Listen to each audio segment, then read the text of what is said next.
Welcome to your favorite drive-in theater and a sparkling new season. Watch our screen and local newspapers for all the fine shows coming this way. Show after show will feature the latest hits, the biggest stars for fun-filled, pleasure-packed evenings. Relax, come as you are, and spend an enjoyable night out with the entire family. No parking problems, no babysitting problems. And there are always tasty snacks at our modern refreshment stand. Thanks, folks. And once again, welcome back.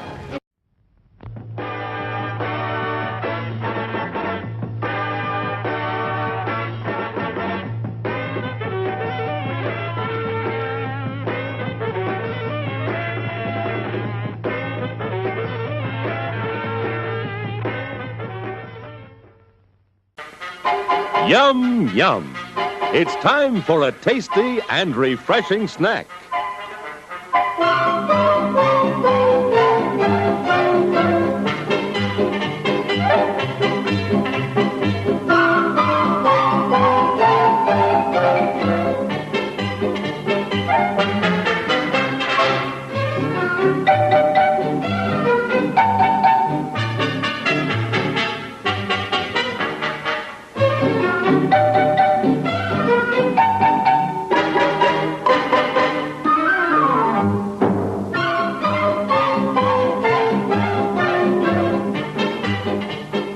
Promise to satisfy your hunger, your thirst, your sweet tooth. So visit our refreshment center now. Let's go! And now, on with the show.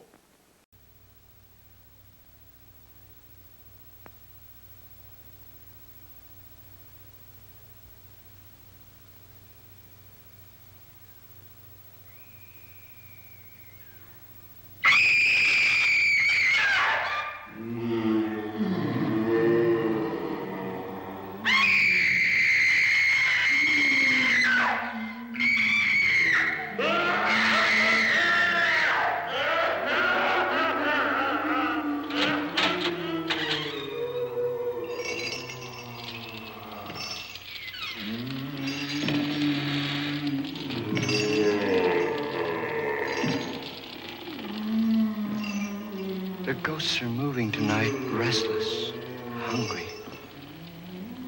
May I introduce myself? I'm Watson Pritchard. In just a minute, I'll show you the only really haunted house in the world. Since it was built a century ago, 7 people, including my brother, have been murdered in it. Since then, I've owned the house. I've only spent one night there, and when they found me in the morning, I was almost dead.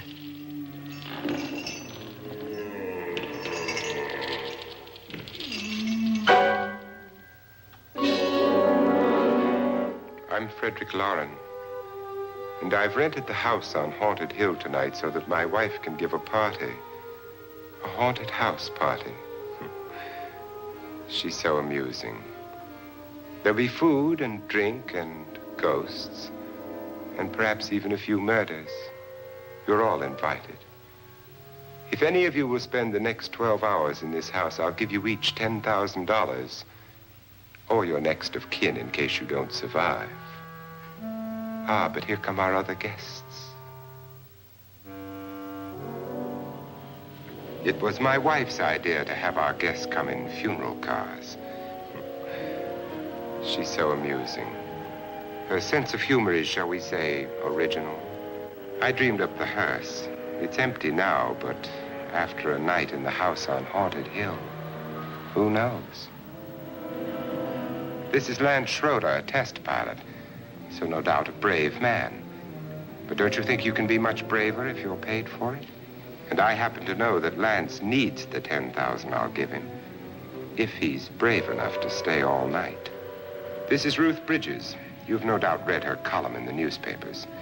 She says her reason for coming to the party is to write a feature article on ghosts. She's also desperate for money. Gambles. You've already met Watson Pritchard, A man living in mortal fear of a house, and yet he is risking his life to spend another night here. I wonder why. He says for money. This is Dr. David Trent, a psychiatrist. He claims that my ghost will help his work on hysteria. But don't you see a little touch of greed there around the mouth and eyes? This is Nora Manning. I picked her from the thousands of people who work for me because she needed the 10,000 more than most. Supports her whole family. Isn't she pretty? The party's starting now, and you have until midnight to find the house on Haunted Hill.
Well, where is everybody? It isn't a very warm welcome, is it? Only the ghosts in this house are glad we're here. Are we all strangers to each other? Don't you two know each other? I'm afraid I don't even know your name. I'm Nora Manning. Lance Schroeder. Is Frederick Lauren a friend of yours? I've heard of him, but I've never met him. I work for one of his companies, but I've never seen him. I've never met the man either. Just a phone call. Do you know him? No, Well, then you're the only one of us who does. I don't know him. All the details about renting the house were done by mail. He's quite wealthy, isn't he? Millions. And 5 wives, I believe. 4, I think, so far. A $50,000 party for only 5 people is a little steep, even for a millionaire. Well, if I were going to haunt anybody, this would certainly be the house I'd do it in.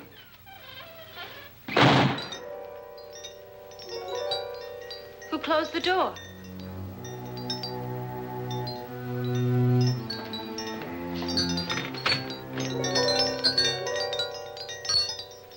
This thing's made of solid steel.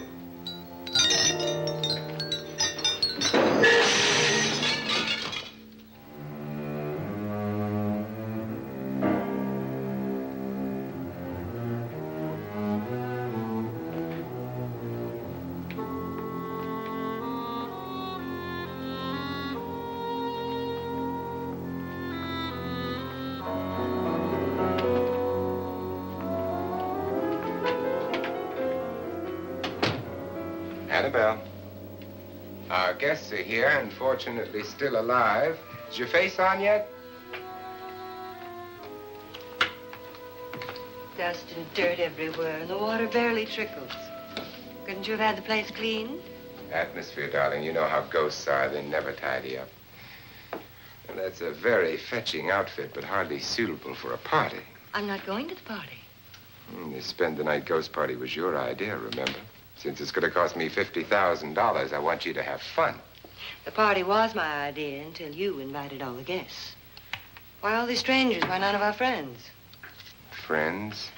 Do we have any friends? No, your jealousy took care of that. I had a reason for inviting each guest. I wanted kind of a cross-section. From psychiatrist to typist, and from drunk to jet pilot. They share one thing. They all need money. Now let's see if they're brave enough to earn it. And you call this a party? Could be. Why do you always do that? It spoils the champagne. It might explode. Never does. Would you guarantee that? That isn't funny, Frederick. Make a good headline. Playboy kills wife with champagne cork. Will you join me? No, thank you. Just a sip might improve your humor. My humor is fine, thanks. And I haven't poisoned it. It's always good to know that.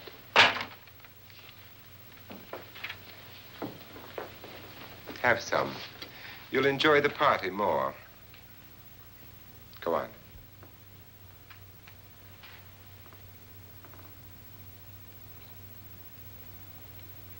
Your trust is so touching. And I'm not going to the party. Of all my wives, you're the least agreeable. But still alive.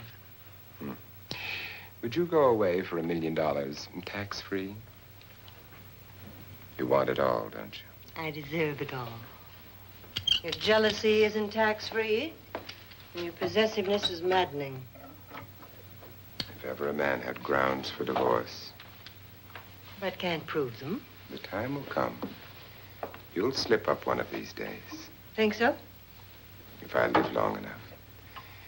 You remember the fun we had when you poisoned me? Something you ate, the doctor said. Yes. Arsenic on the rocks. Annabelle, you'd do it again if you thought you could get away with it, wouldn't you? Darling, what makes you think that? Something about you. I hear that hanging is very uncomfortable, in case you get any more ideas. Now, don't let the ghosts and the ghouls disturb you, darling. Darling, the only ghoul in the house is you. And don't sit up all night thinking of ways to get rid of me. It makes wrinkles.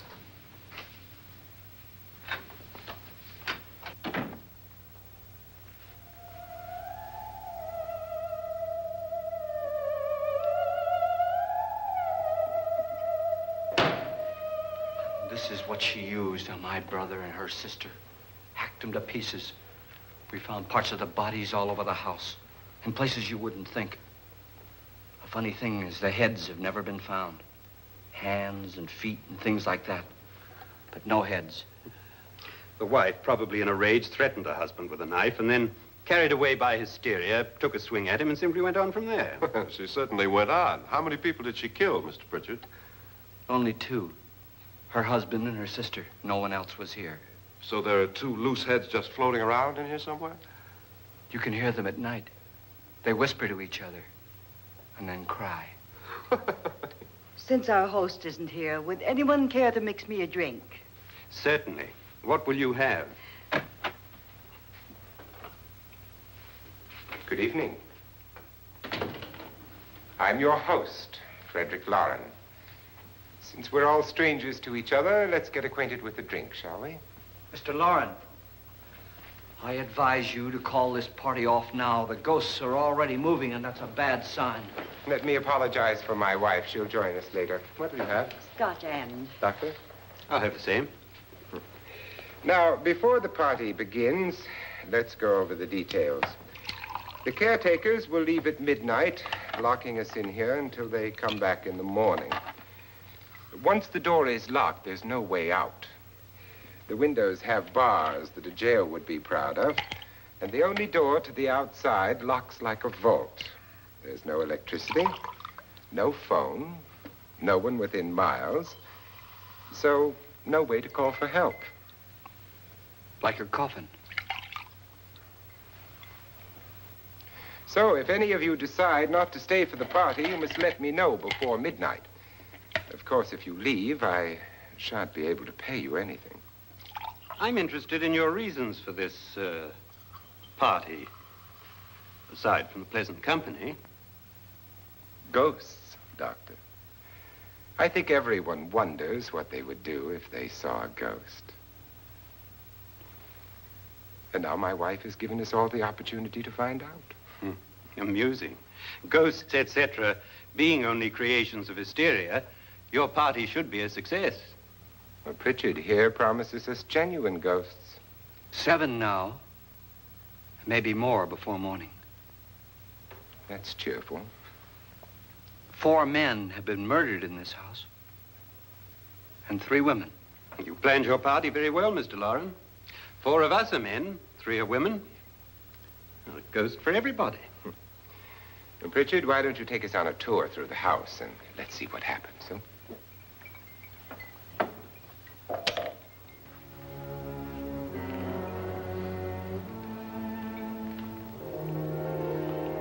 See that stain? Blood. A young girl was killed here. And whatever got her wasn't human. Don't stand there. What do you mean? Where?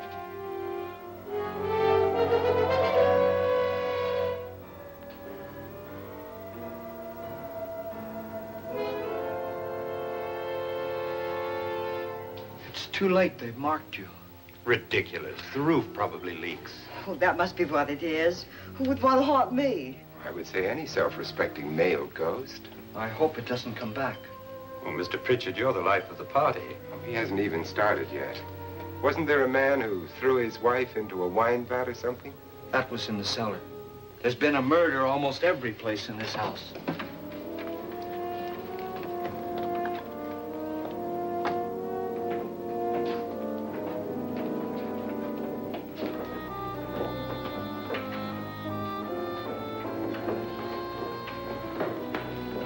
All this belonged to a Mr. Norton, who didn't die here. He was electrocuted later. Mr. Norton did a good deal of experimenting with wines, but his wife didn't think it was any good. So he filled the vat with acid and threw her in. She was supposed to stay down, but the bones came up. It's a funny thing, but none of the murders here were just ordinary. Just shooting or stabbing. They've all been sort of wild, violent, and different. Look out! Thank God she didn't fall in. You mean there's still acid in there?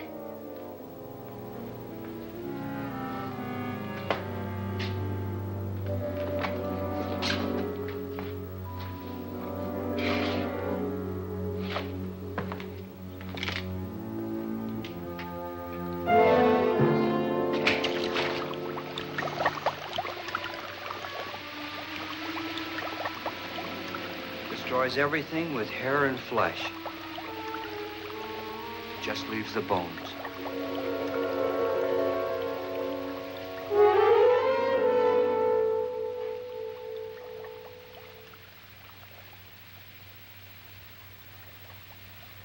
My, it's dry and dusty down here.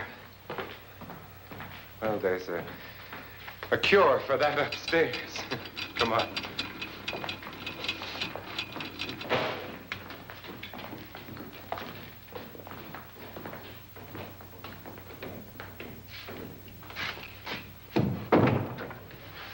How'd you get invited to this party? No. Oh, go on. I mean, what did he tell you? Mr. Lawrence said everybody'd get $10,000. But he didn't say anything about being locked in. No. He just made a deal with me on the phone, but nothing about having to stay. Aren't you going to stay? If I don't, I lose $10,000. I'm going to stay, too. $10,000. Yeah. You believe in ghosts? I don't know. Well, I agree with what that doc says. You can spook yourself. I've done it in planes. Seen things that weren't really there. Or were they? What are you going to do with your $10,000? If we get it. What do you mean, if we get it? Won't he pay us if we stay? Ah, sure he will. 10,000 is no more to him than a nickel is to us. We were in an automobile accident. Now I'm the only one in the family who can make any money. Boy, I've never seen so many doors.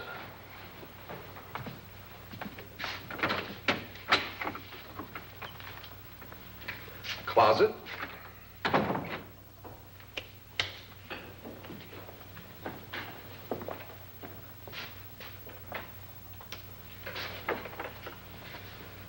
Bottles.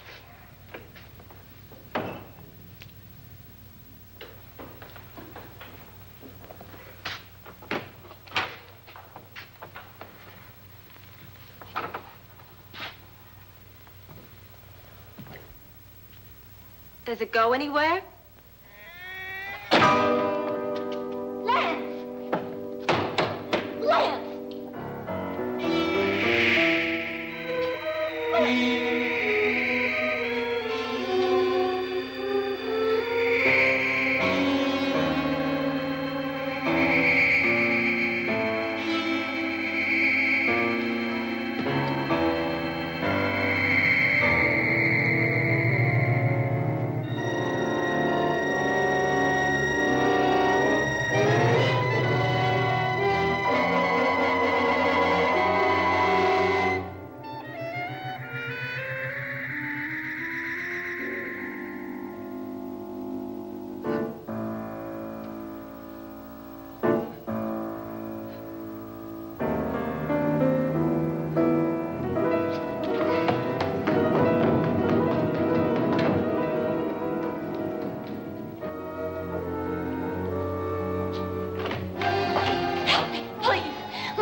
Please, come on.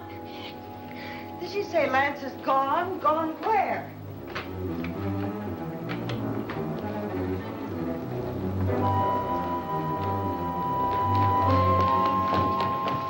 We'll have to break it down. It's locked. Locked?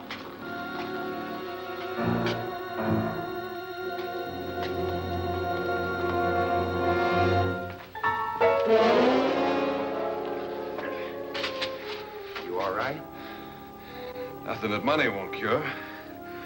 I must have bumped my head. And the only way you could bump your head in here is to run head on into the wall.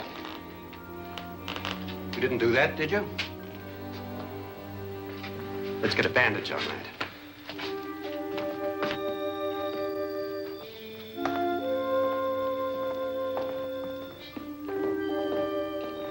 I wonder why they didn't kill him. Who? He didn't bump his head. They hit him. They?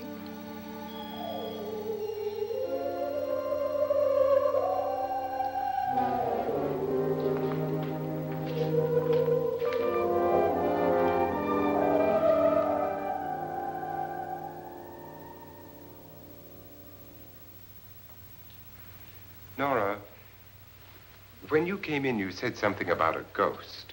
There was something. What did it look like? Well, it was wearing a black thing that went all the way to the floor. Weren't you a little frightened at the time? Well, yes. That, Mr. Loren, is hysteria. Well, then, Doctor, how do you explain what happened to Lance? Was that hysteria, too? You better get that checked in a day or so. Thanks, Doc.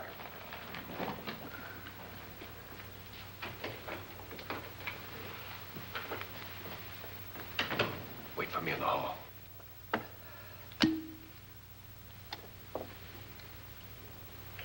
ghosts are coming closer, Mr. Loren. You really believe in your pet ghost, don't you, Pritchard? Before the night's over, you will, too.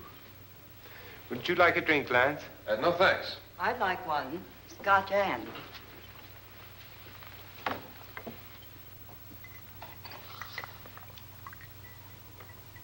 Mr. Loren, are you really going to pay anyone who stays all night? Certainly. $10,000. Will there be much red tape or delay? You in a hurry, dear? Frankly, yes. Or frantically. There you are, my dear.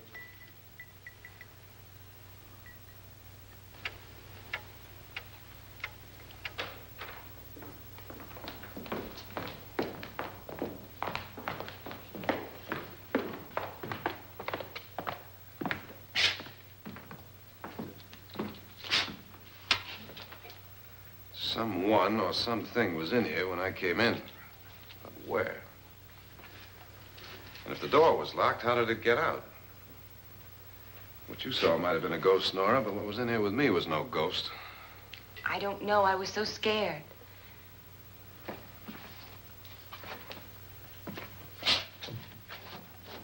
Does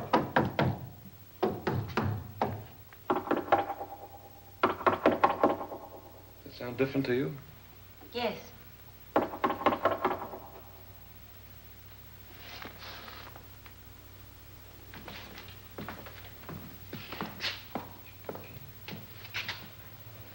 Three, 6, 9, 12. 12 feet.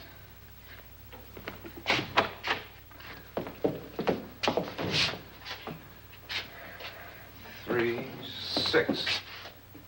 Now, I'm going to knock on the other wall. When you hear me, you knock on this wall.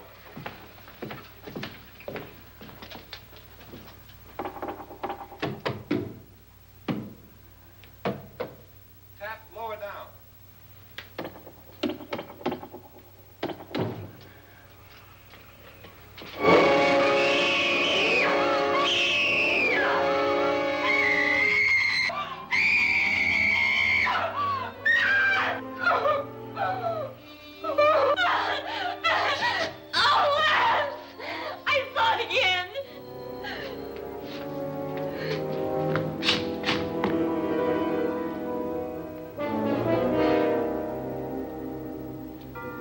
Where'd it come from?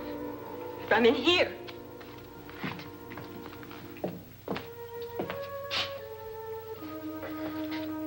What if it ran out of here? I'd have seen it. Lance, it doesn't run. It just floats. Yeah, but why didn't I see it? You don't believe me. Well, how can I?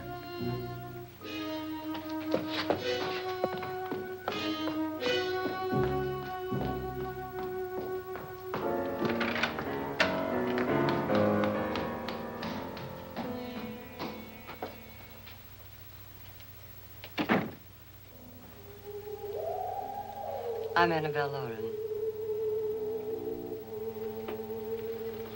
You must be Miss Manning. I realize this is a very unusual and I'm afraid very dull party. Wouldn't you like to freshen up?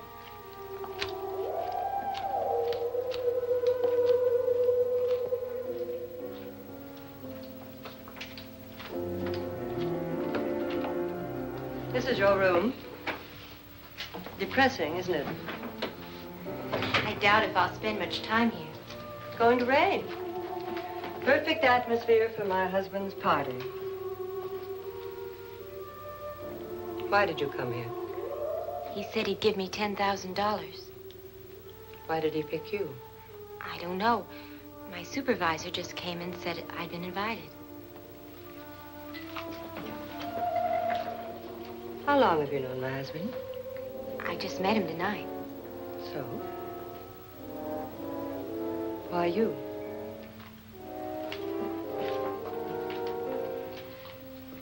What were you doing wandering around by yourself?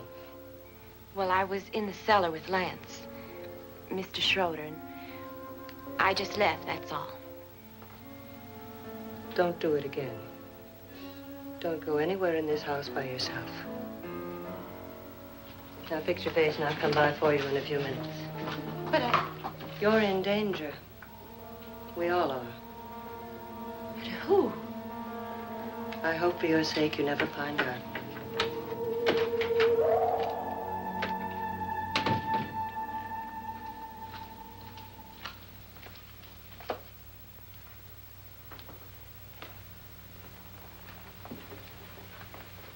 I'm Annabelle Lauren. Were you looking for something? Not exactly. Are you the doctor? No, I'm Lance Schroeder. The pilot. You've hurt yourself. Oh, it's just a bump on the head. Which is my room? I believe this is it. Thank you, Mrs. Lauren. Annabelle Lance.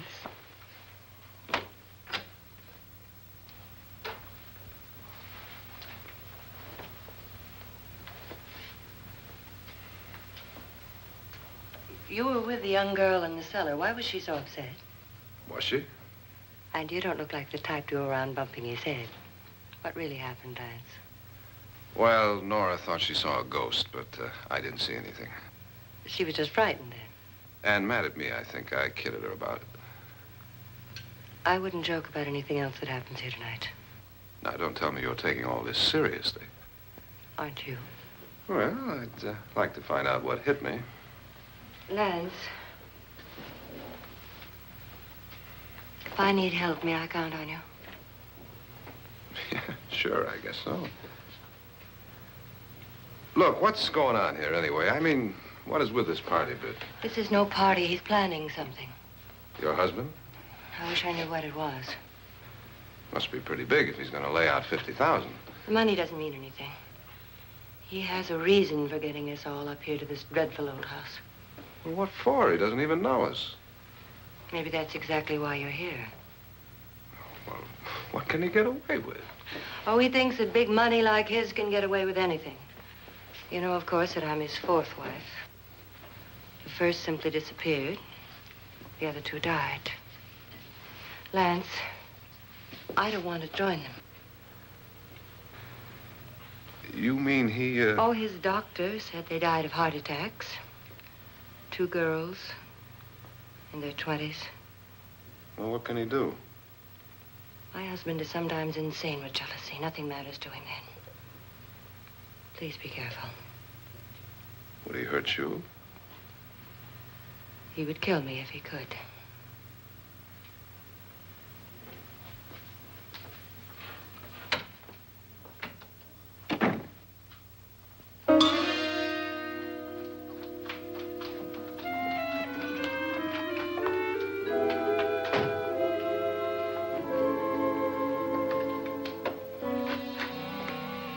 Annabelle, you're missing all the fun. Nora Manning was almost killed by a falling chandelier. The pilot bashed his head in. Is he badly hurt? The Saturnine psychiatrist bandaged him up. Don't you want to go and console him, as you do most men, in your fashion? You're so clever, Frederick. Yes, I lie awake nights wondering why I married you. It was rather a mistake. You didn't marry me, dear. I married you. Unpleasant, but no mistake. Hurry up. Frederick, for the last time, I'm not going to your party. And for the last time, it's not my party, but yours. And you are going. I am not. You ready, dear? No. Are you ready, dear? Yes, damn you. Would you adore me as much if I were poor? No. All you want to be is a lovely widow. It's almost time to lock up the house. And then your party will really begin. I wonder how it'll end.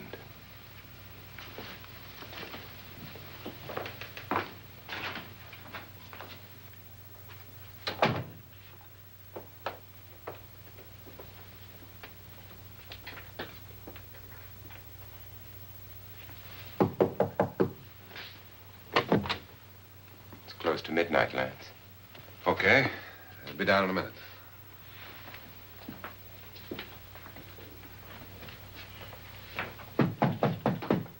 Who is it? Your host, my dear. It's almost midnight, Nora. We're all going to get together down in the living room. All right, Mr. Lauren. I'll be right down.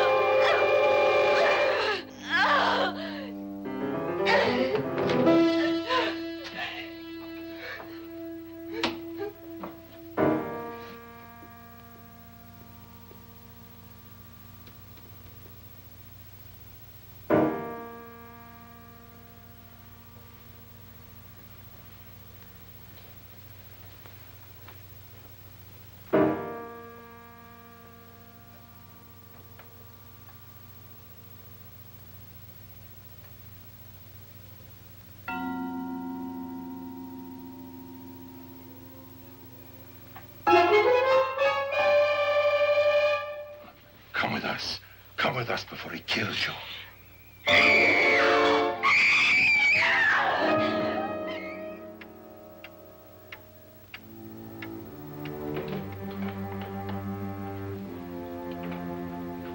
Where's Nora? Miss Manning.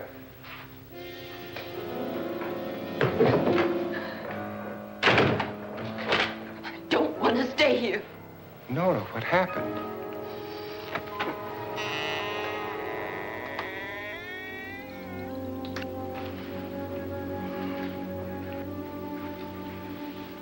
That's Jonas Slides and his wife. They've been caretakers here for years. She's blind, you know. I'm not going to stay here. Well, Doctor, it looks like we have a real case of hysteria on our hands. I think she's just a little upset, not hysterical.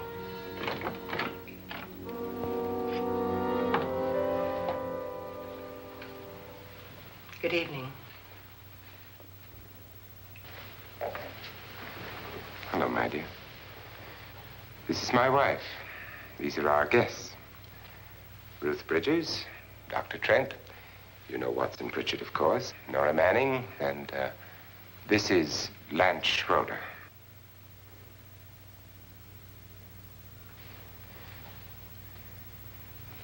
Get me out of here. Now, what about the 10,000? I don't care. He wants to kill me. Who wants to kill you? Mr. Lawrence. May I have your attention, please? I think you all remember the bargain we made about staying all night. $10,000 apiece.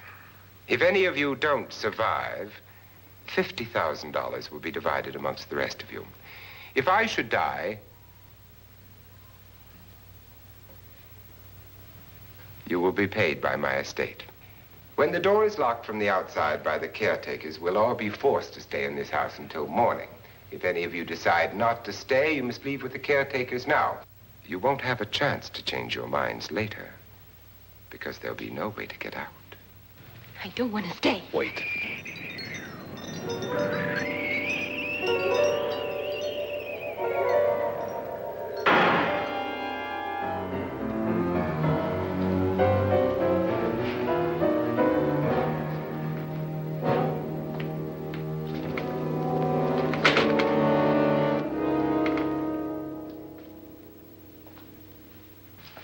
Midnight yet? Who told them they could leave? They never leave before midnight. Well, they've gone now. I was going to ask you whether you wanted to stay or not, but it seems that the caretakers have made the decision for you. We're all locked in now. But I don't want to stay. And I'm sorry, my dear, but it's too late now. Darling, haven't you had enough of the silly game? Get some cars up here for these people and let them go home. But pay them first. This is your party, remember?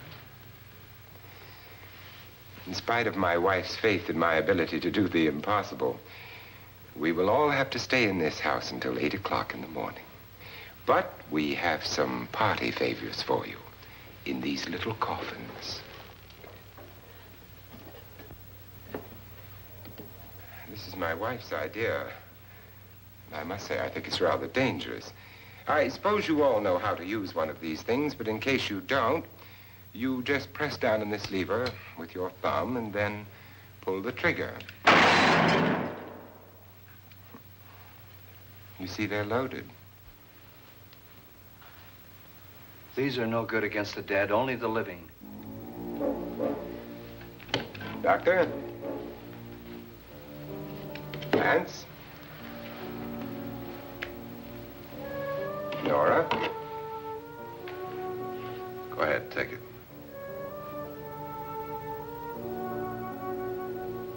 Miss Bridges?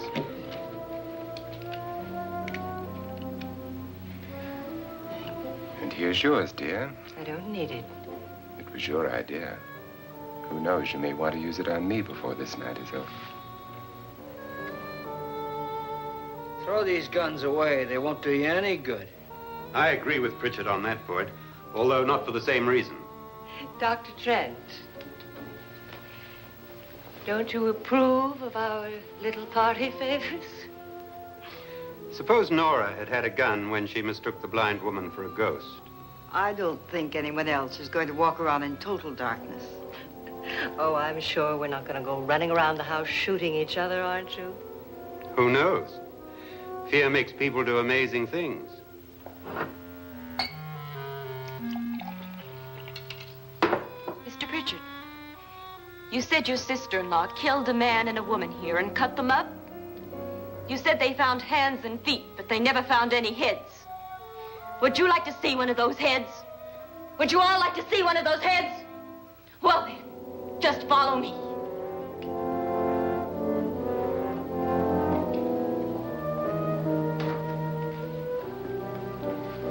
Darling, I really don't need this.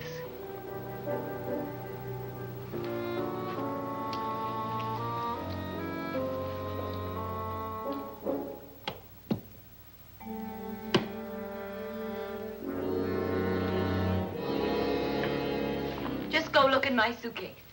Just go look.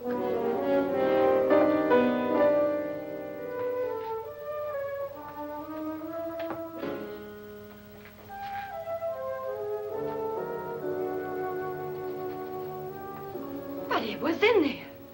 A woman's head. Nora, I think you're a little upset. Would you care for a sedative? Get out! Get out, all of you! All of you, get out of here and leave me alone! Just get out of here! You think it's all right to leave her by herself, Doctor? I wish she'd taken the sedative. Well, what do you suppose she thought she saw? They're closing in on her. Look, Doc, I think somebody ought to stay with her. There could be 1 million people around her. But if they wanted her, they'd get her. What if he's right? He's too drunk to know what he's talking about. I wonder. I'll join you in a minute.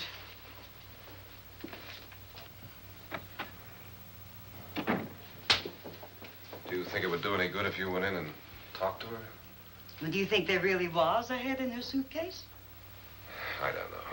A thing like that would put me right over the edge. Look, would you sort of stay up here, I mean, in case she needs help? All right. I'll be in my room. Just call it. Thanks.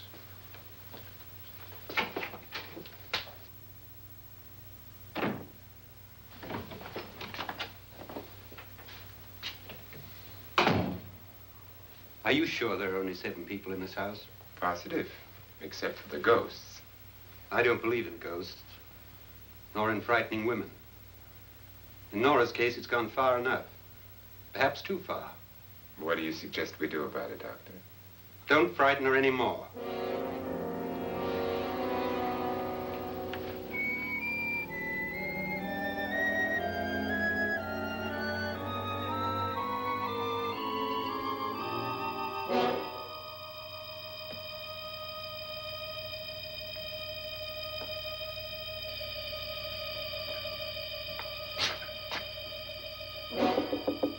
Nora?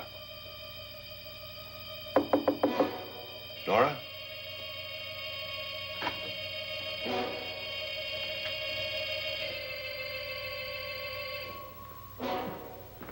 Nora?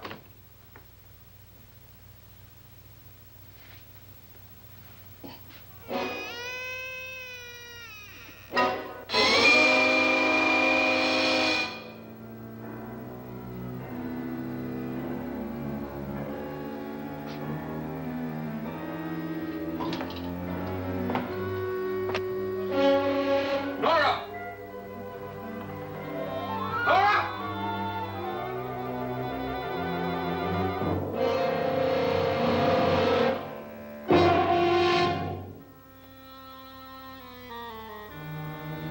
What do you know about this? They've taken her. In a little while, she'll be one of them. Where's Nora? Where is she? It's too late. It's too late. You'll never find her again. Pritchard, if you know where she is, you better tell me now. She's gone. She's gone with them. And there's nothing you can do about it.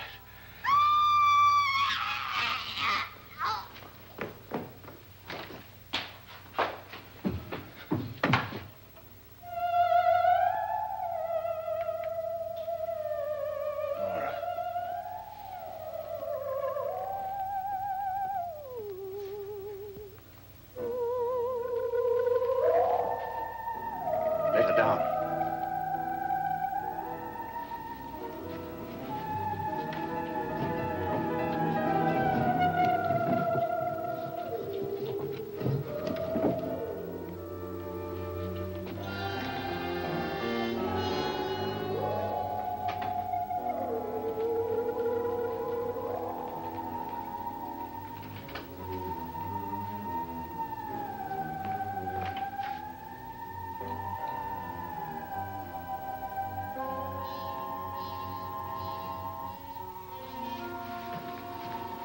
Nora?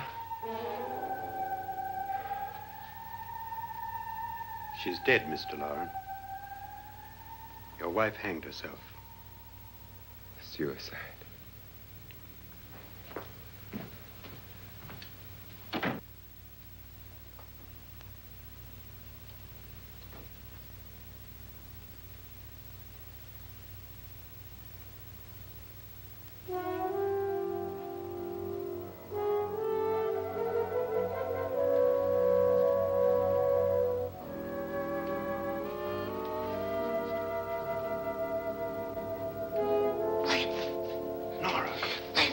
Please, hide me. What's the matter? Hide me.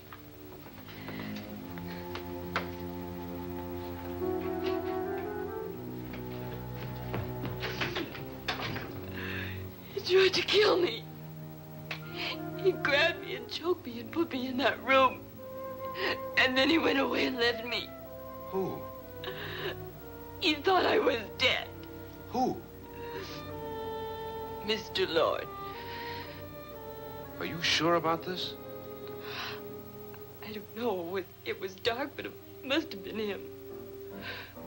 Has anybody seen you since he left you?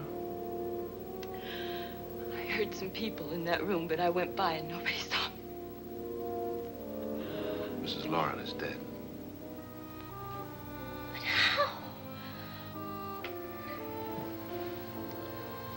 Loren said she committed suicide, but I think somebody killed her. Him?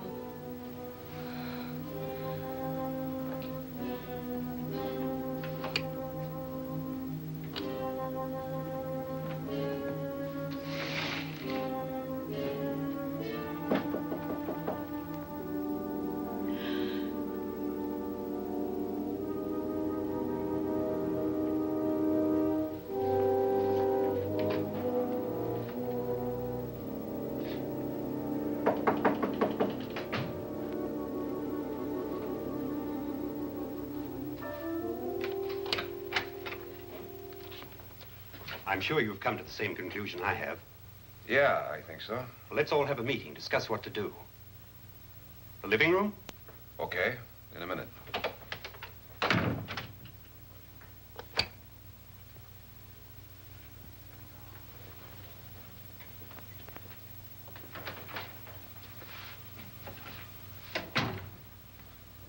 I gotta go downstairs. Now, you lock yourself in here and don't let anybody know you're here. If he thinks you're dead, he won't come here. And I'll get back as soon as I can. You'll be all right. And if you have to, you use it.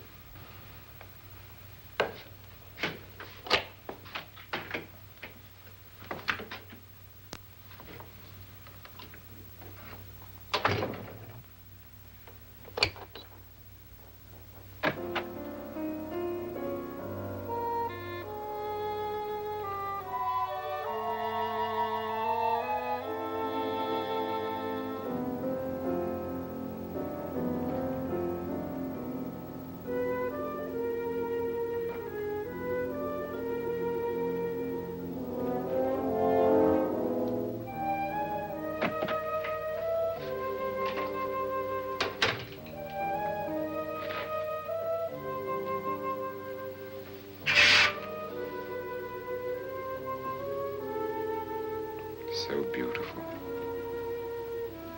So greedy. So cold.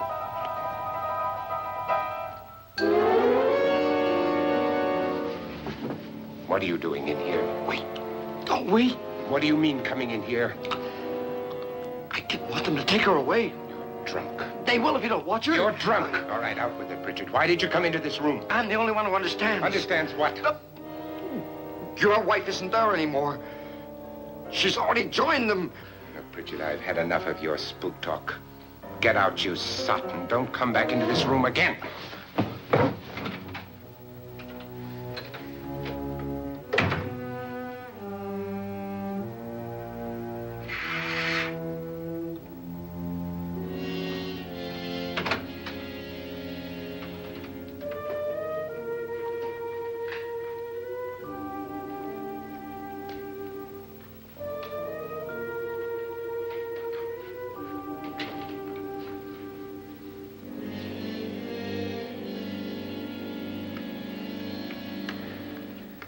Where's what's-her-name? Nora. I didn't disturb her since I don't think this concerns her. No, you're right. Mr. Loren, isn't there some way we can get out of this house now? No, none at all. We could try breaking out. The only door to the outside is made of steel. The bars of the windows are set in solid stone. We gotta stay. I'm not afraid of your ghosts, Pritchard. But I am afraid. When we came here a few hours ago, the only thing we had in common was the $10,000 we'd get. Now, however, we share something else. The death of Mrs. Loren. So far tonight, one of us was almost killed by a falling chandelier. One of us was mysteriously slugged. One of us has been driven to the brink of absolute hysteria. And one of us is dead. Were these accidents? Suicide? And we must stay here for 6 more hours. 6 hours? 6 of us. Time enough. Who'll be next? How will it happen? Let me ask you a question, Doctor. You were the first one to see my wife there. Did you also see anything that she could have climbed up on and then jumped? No. Did any of you? There was nothing. How then did she get up there so high? Exactly, Mr. Loren. How? She couldn't have pulled herself up there. She couldn't have dropped from the ceiling. Do you think your wife killed herself? No. She was murdered by one of you.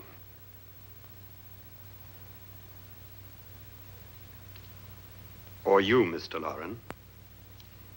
To deliberately kill someone, you must have a reason. We were all strangers to your wife. Only you had a motive for murder. What husband hasn't at some time wanted to kill his wife?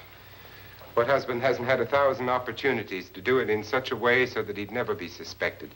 I'm not such a fool as to hang my wife from a ceiling by a rope. The fact remains that you, or one of us, murdered Mrs. Loren. And that's a matter for the police. So how do we get the police? That's my point. We can't until morning. What began as a silly party given by an eccentric has now involved us all in murder. For once, Pritchard may be right.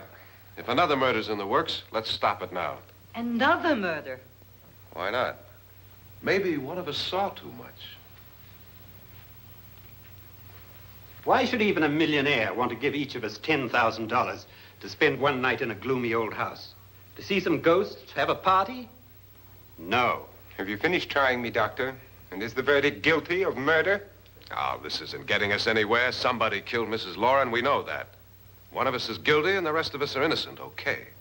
Now, what we have to do for the next 6 hours is protect ourselves from each other. Do you really think? I don't think anything. I just know that I'm going to my room. And if anybody comes in, I'll shoot him. Or her. And if we all stay in our rooms, we'll be safe. Because the innocent will have no reason to leave his room. And the guilty will admit his guilt if he or she does. And we all have guns. And we're all agreed? Oh, I wish this night were over. Rooms? Guns? I tell you, it doesn't make any difference.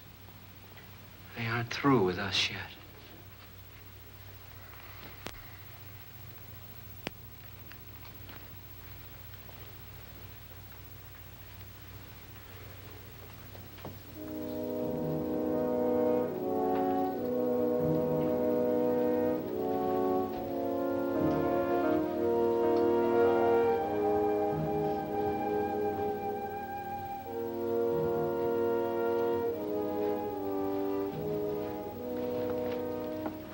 What's the use of saying good night?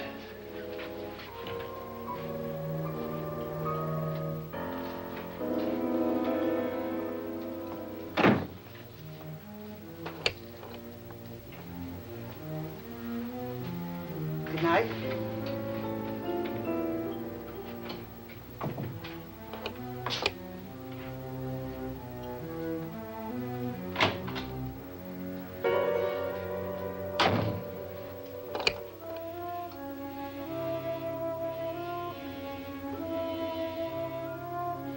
Good night, Doctor.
Lance.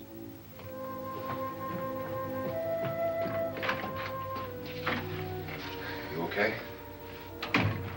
They've all gone to their rooms and locked themselves in. Lance, I've been thinking. It was so dark down there. Maybe it wasn't Mr. Lorne. It was him, all right. He tried to kill you, and he did kill his wife.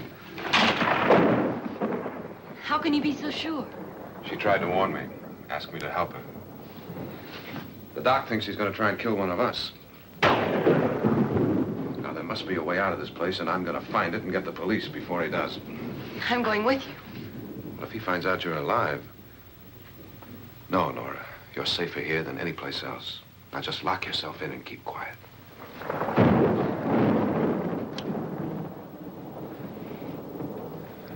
If I find a way out, I'll come back and get you.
An admission of guilt, Doctor?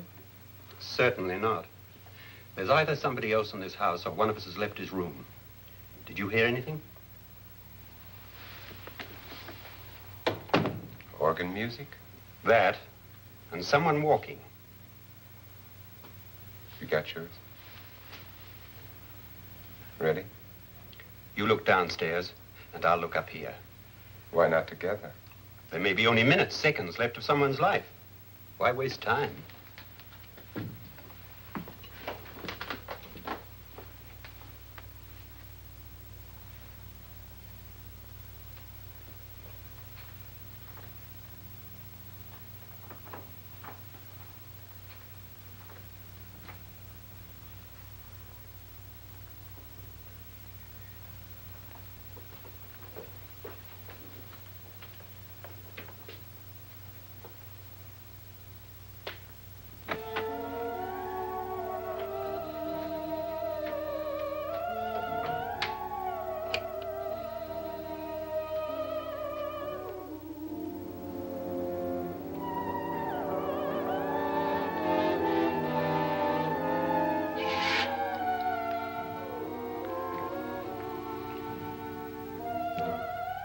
It's almost over, darling.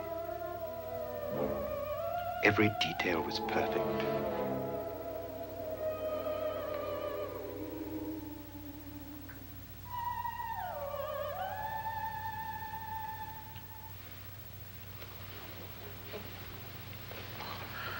What's happening? We've done it. A perfect crime. Beautiful. Has she killed him? Not yet, but she will. Get me out of this hanging harness. What's taking that girl so long? What time is it? At first, I couldn't get Nora to want to protect herself with a gun. But after you appeared at the window, everything began to work just as we had planned. You were wonderful. Just the touch that finally drove her into complete hysteria. It'll be worth all of our planning, darling. Where's Nora now? What's happening? On her way to the cellar. So scared she'll shoot the first thing that moves. And Frederick? On his way to the cellar, too. David, are you sure none of them will suspect us? Of what? An hysterical girl accidentally shoots somebody? Who would suspect that we planned it that way, that we drove her to it? What about my suicide? But just a ghost party gag. We'll claim it was a dummy since I'm the only one who touched you. And the caretakers? Well, they had no idea what they were really doing. What about Nora? She's not stupid, you know. Darling, believe me, everything we planned is working perfectly. Nora is sure Frederick murdered you. She thinks Frederick attacked her in the cellar, not me. And now Nora's almost out of her mind with fear. The heads, the music, you're hanging. I tell you, when Frederick walks in there, she'll shoot him. It's taking too long. David, you ought to be there.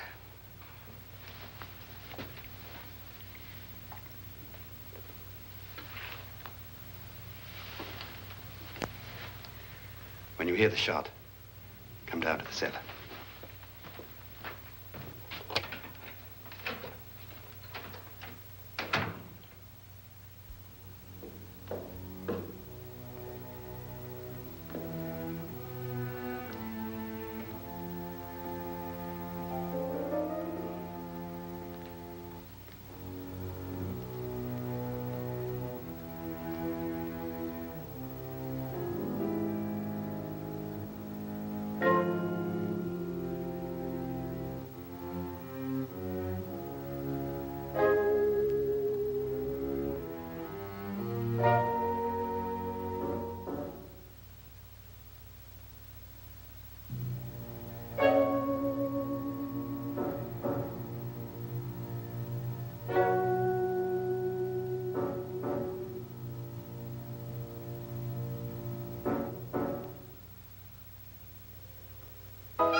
David? David?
At last you've got it all. Everything I have. Even my life. But you're not going to live to enjoy it. Come with me, murderess.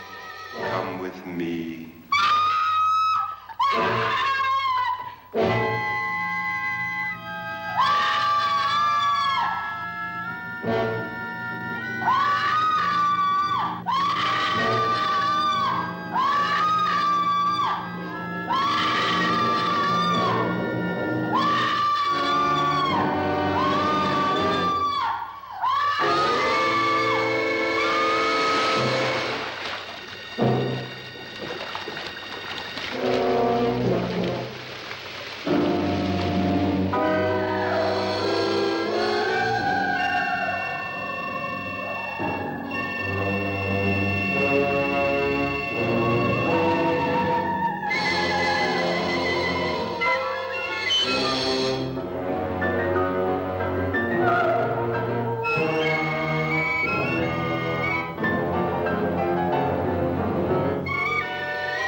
You two planned was indeed perfect.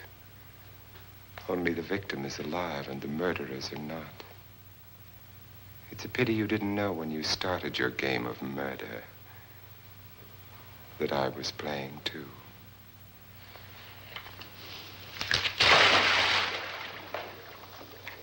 There must be some way to get in here. Oh, it's right along here somewhere. Lance! I've shot Mr. Loren. He's down in the wine cellar. Alive? I don't think so.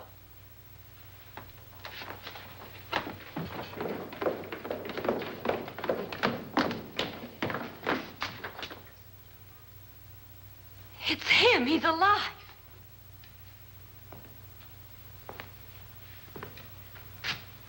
You didn't shoot anyone, my dear. I loaded your gun with blanks. I can tell you all now. Trent and my wife were planning to kill me. They failed. Trent tried to throw me in the vat. My wife stumbled and fell. I'm ready for justice to decide if I'm innocent or guilty.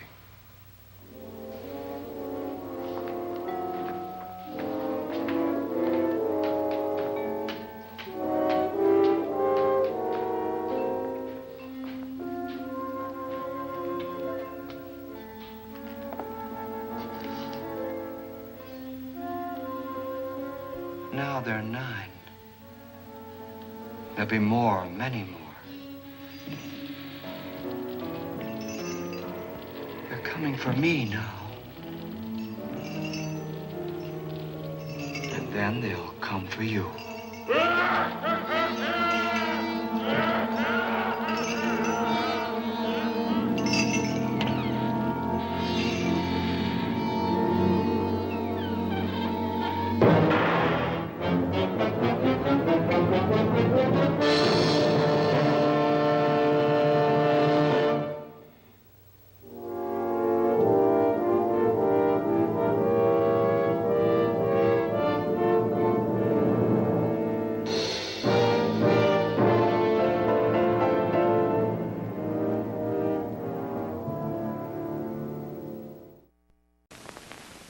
It's intermission time, folks. So hurry, hurry, hurry. Step right over to our refreshment center for the most extravagant array of refreshment goodies ever assembled under one roof. Enjoy breathtaking, mouth-watering goodies. Everything from a snack to a delicious full meal. At our refreshment center, you'll find a large variety of goodies to satisfy your hunger, your thirst, or your sweet tooth. So hurry, hurry, hurry. Visit our refreshment center now.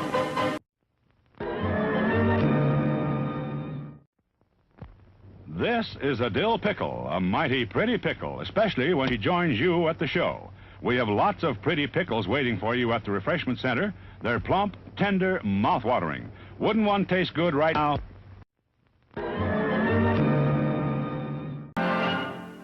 And now, on with the show.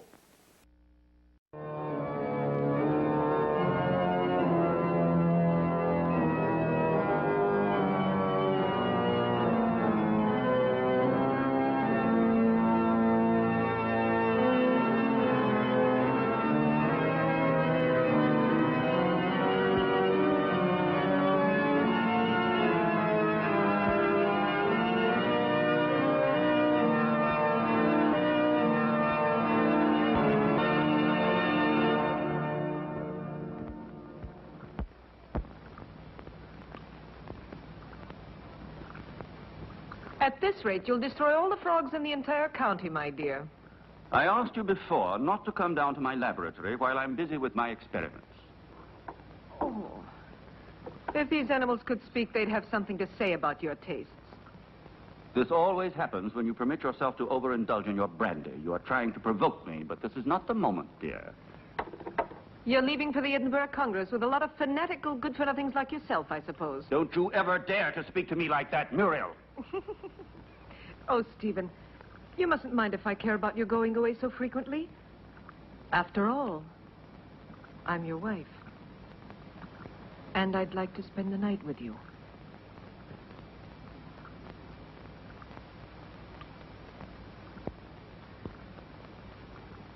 Oh, Solange. So you saw everything. You even enjoyed it, I presume, didn't you? I am too old for that sort of thing, Baroness.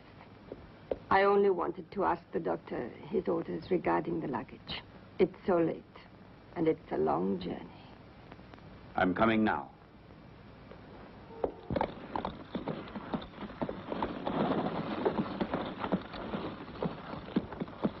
Why is he so nervous? He's been left in the stable too long. The drive will do him good.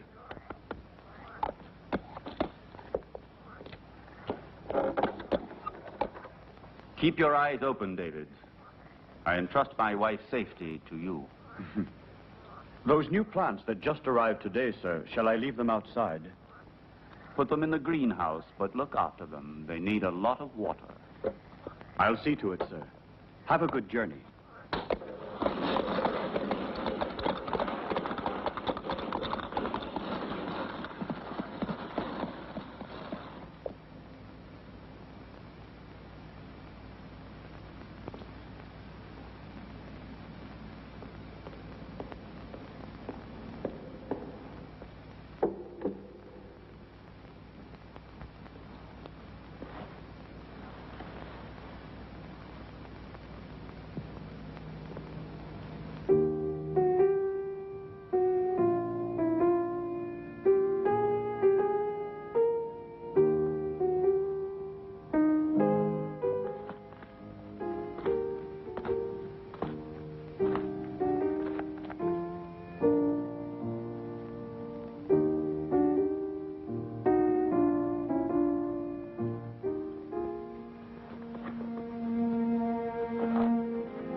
at last. I thought he would never go, that devil. Oh, poor Stephen. You know I don't like you to talk about him that way. Why? Do you still love him? You're just making a fool of me. It's you I love.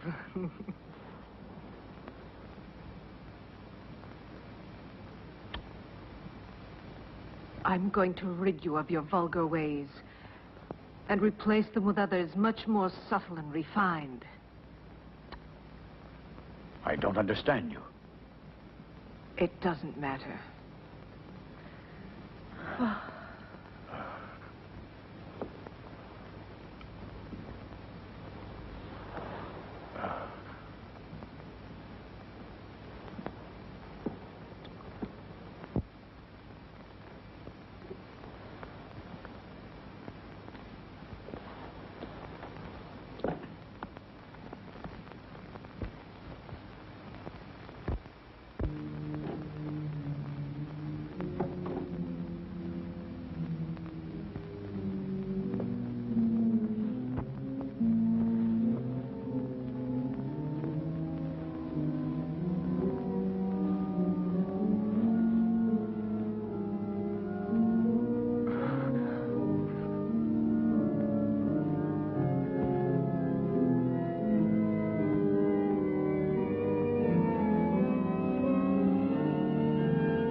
Revenge?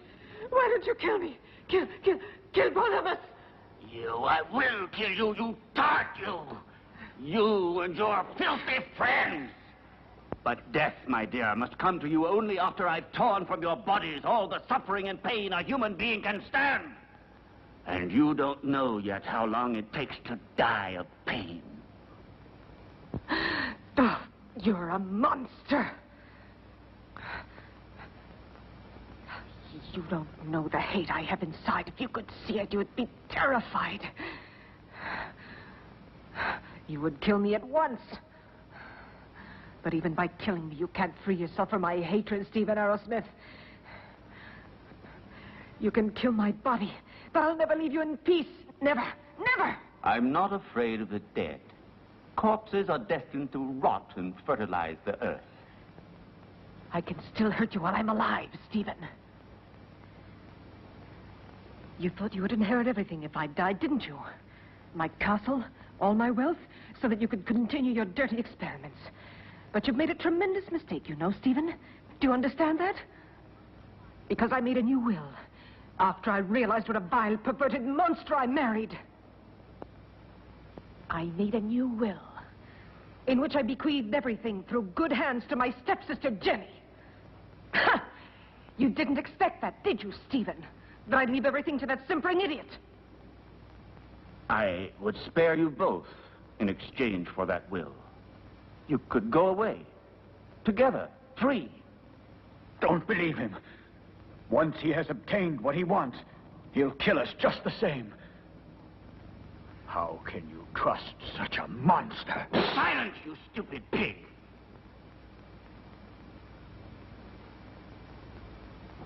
Well? Do you agree? No. No! No! Everything to her stepsister, to that irresponsible idiot.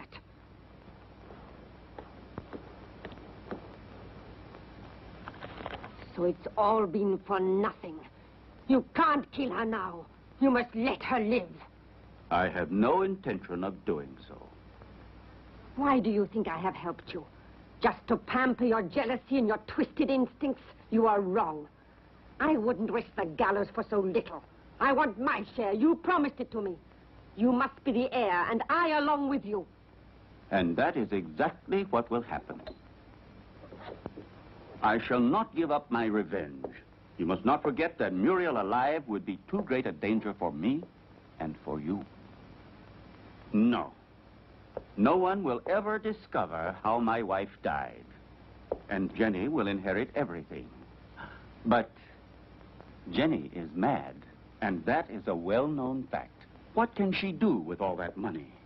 Her place is in a lunatic asylum, while I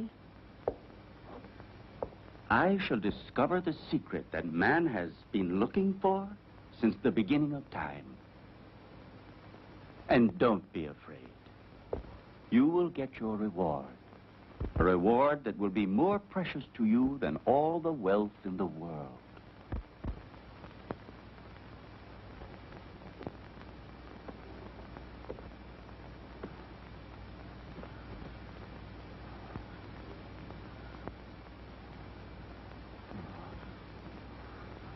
Now you'll see. Now you'll feel what I felt.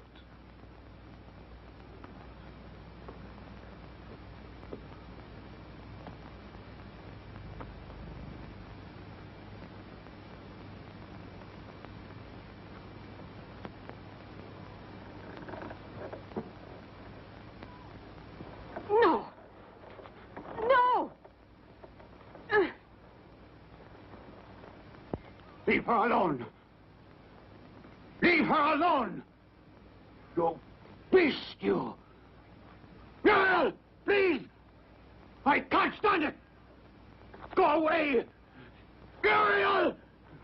Muriel!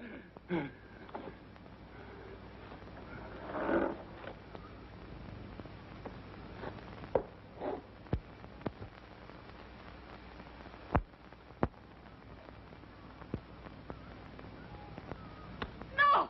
Oh! Oh! Oh! Help me! Oh! Oh! Oh! Ah! Ah! Oh! Oh!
You're home, Jenny. You didn't expect it to be so big. Hampton Castle is the largest in the county. I'm sure you'll feel at home here. And this is Solange. She will look after you and be useful to you in many ways.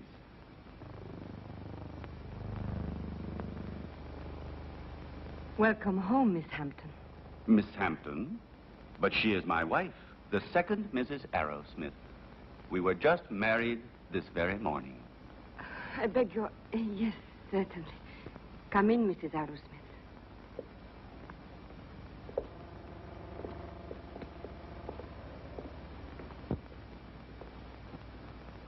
Oh, what a peculiar plant. I've never seen one like it before. So fleshy, you mean? Yes. A rare plant. Nepenthe iridata. It is very dear to me.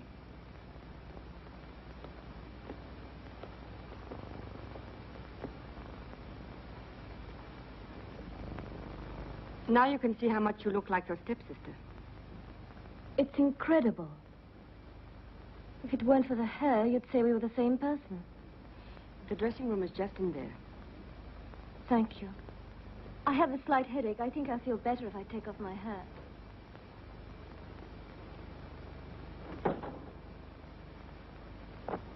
You owe me an explanation, Stephen. What do you mean? Why did you marry her? We never spoke about it.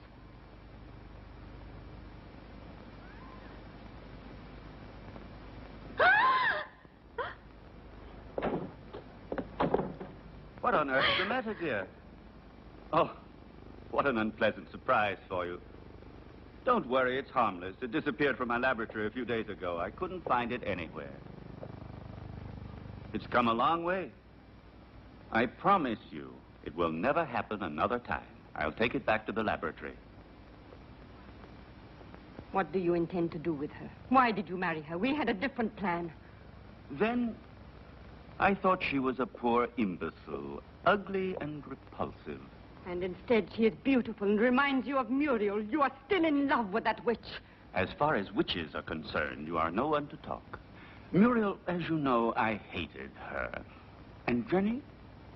Yes, I might even come to like her. So now we'll never get rid of Jenny again, as you promised me you would. I shall have to put up with another mistress. On the surface, Jenny seems normal, but her doctor told me that her sanity hangs by a thread, and living here could easily snap it. It would not be difficult to find a doctor willing to testify regarding her condition, and then I shall be legally responsible for the custody of her person and wealth. This seems to me the best and surely the safest way out. But anything unexpected might possibly crop up. Who will guarantee to us that her mental condition will get worse? I'll see to that.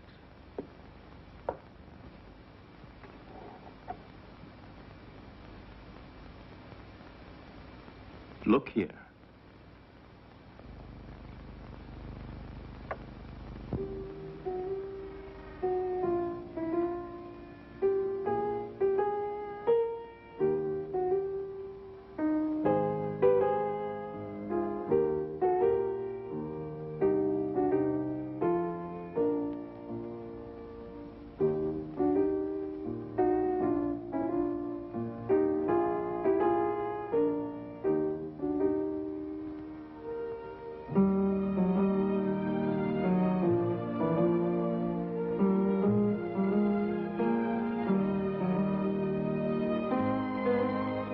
Like it?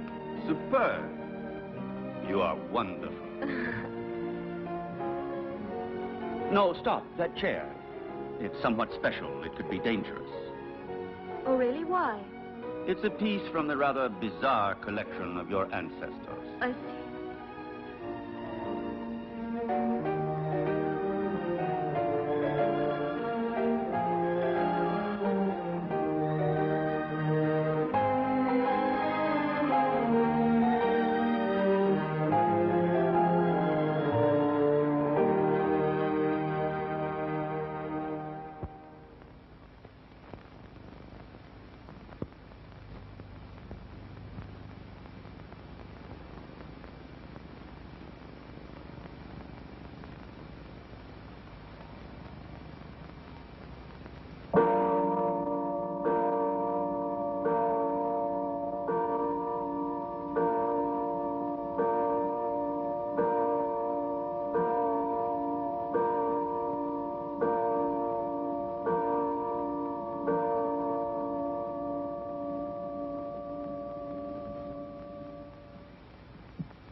yourself, dear. You've had a bad dream. It's nothing. It's all over now. Stephen? Where was I? That terrible place and that man? It was a nightmare. Do you hear me? No, it wasn't a nightmare. I was there. And I saw blood. And that horrible plant.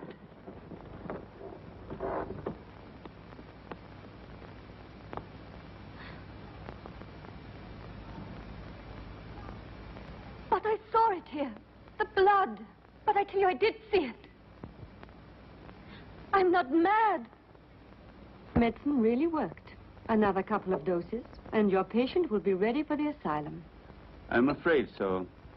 She has reacted perfectly. The rest is understandable, of course. Poor thing, with her previous illness.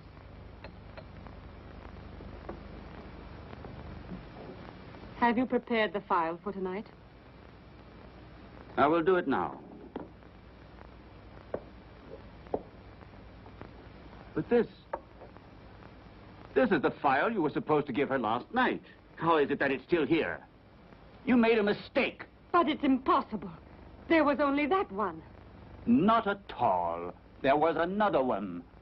A file of harmless saccharos. It isn't here anymore. You poured that one into the champagne instead of the hallucinogen. Fool! I'm sorry. Anyway, without wanting to, we have had ample proof that it is not necessary to force her madness with external devices. But if her nightmares were really true, brought on, I don't know, by some mysterious being. The spirits of the castle? I have never met any. And they don't exist until it is proven to the contrary. But how do you explain that Jenny saw that mysterious plant dripping blood and heard two hearts beating? The fruits of an over-receptive mind, exalted like Jenny's. But she called out for David in her dream. I'm frightened. Oh, be quiet. I'll get Dr. Joyce here as soon as possible to verify the mental instability of my young wife. No, not yet. What if something terrible were to happen while he is here? I don't know why you want to run risks for nothing. All right. Anyway, I'm not so certain that I'm in such a hurry to get rid of her, you know.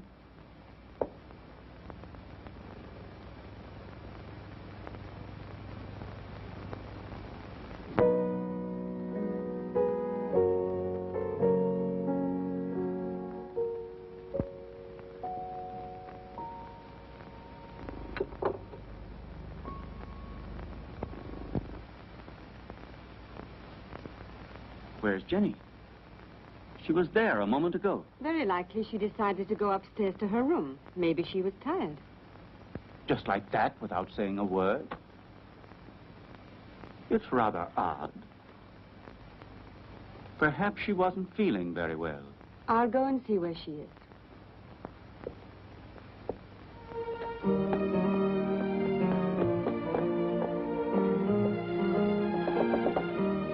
Jenny! Jenny, are you there?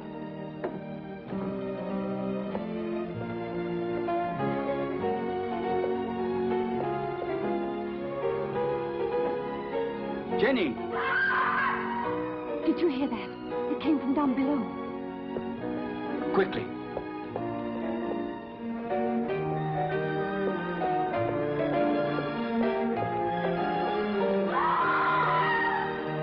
It's Jenny. She must be down below in the vault.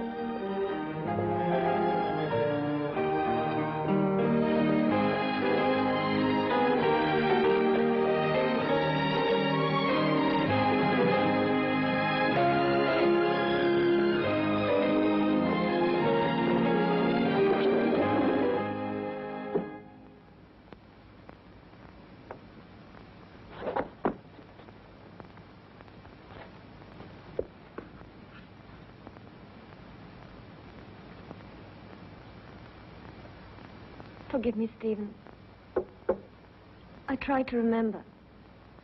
But when everything is coming back to me, I feel as if my memory is paralyzed. Now, let's see. What is the last thing you can remember? I don't know.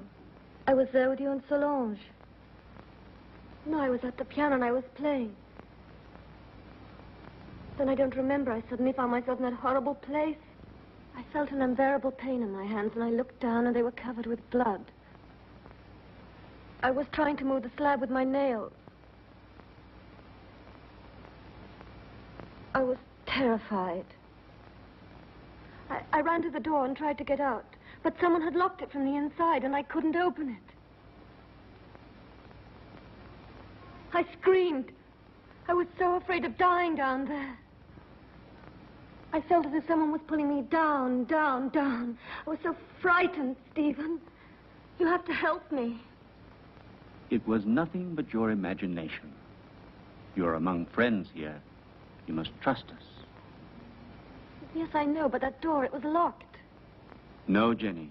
It was not locked. All I had to do was push it. You didn't open it because you didn't want to. It's a hysterical phenomenon which is very frequent in people who are in your state of mind. I know what you're thinking, Stephen, but I'm not mad. I'm sure of it. I was different before I came here. Perhaps we acted a little rashly in bringing you over here so soon. Maybe it was my fault. But I wanted you here with me. You won't send me back to the clinic, will you, Stephen? Tell me the truth, please. No, dear. I want you here. But I also want you to get better and to be happy. Therefore, I've decided to invite Dr. Joyce to come here. He had you under his care for a long time, and he knows your case well. And here he will be able to look after you, observe you, and study the remedies that are best suited to you. You will continue on as if nothing had ever happened, and the doctor will be only a guest. You trust him, don't you? All right, but do stop treating me like a mad woman, Stephen, won't you, please? What foolish talk is that? Now, take this mild drug, and you will have a nice sleep without any nightmares. I don't want it. I'm afraid of going to sleep. Just as you like. I will be right there in the armchair with my reading.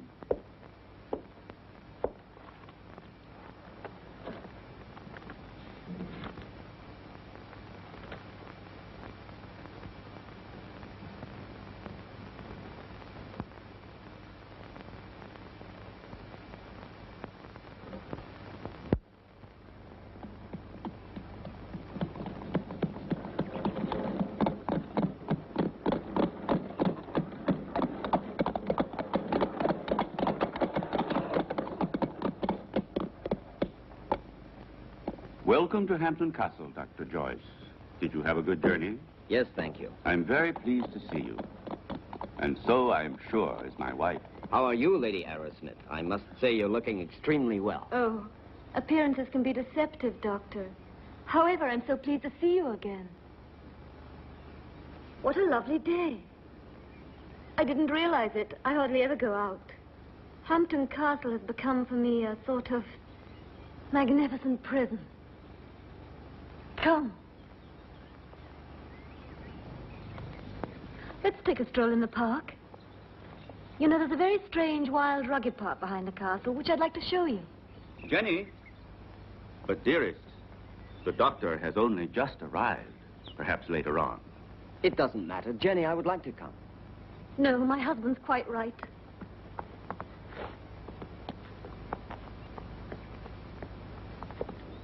Napoleon 1861. It's a wonderful brandy. Such a marvelous aroma. I thought you didn't drink. Many years ago, this castle may have lacked water, but it certainly never lacked alcohol. This was one of Muriel's very favorite drinks. Jenny, your husband has told me about everything that has recently happened here. You know, I am here only to help you. And, you must try and force yourself to remember the details of what happened to you. Something, that will help us to understand the cause.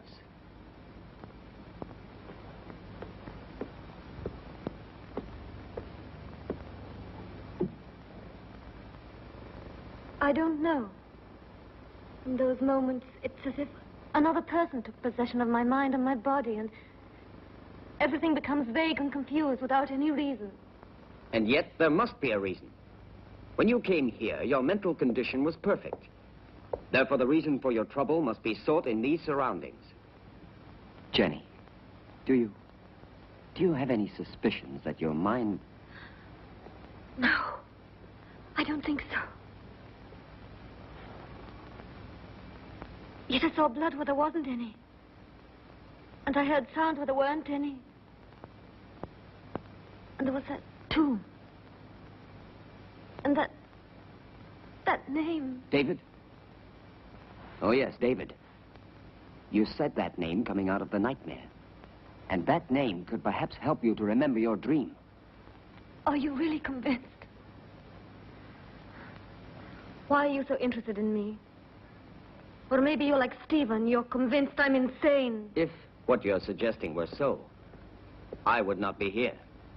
And I'm going to help you, whether you like it or not. There is nothing to discover. You won't discover anything, Doctor. I hope I'm not disturbing you, Doctor, and that things are already improving. Later, if you'd like to come down to my laboratory, I shall be pleased to show you some experiments I've made on the electrolytic treatment of the blood. Why are you laughing, dear? You and your experiments. Jenny, do you hear me? What's the matter with you?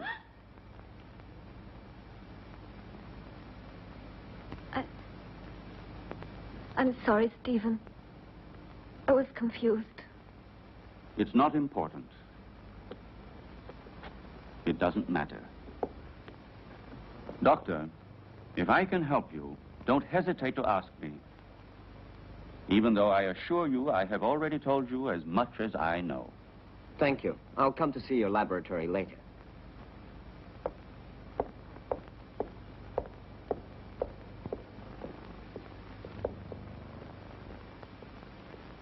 You must remember. You dreamt you were here, didn't you? I don't know. I don't remember. Don't torment me, please. Let me leave this place. Well, if you don't want me to help you. However, I warn you. You will end up a prisoner of your madness and obsessions forever.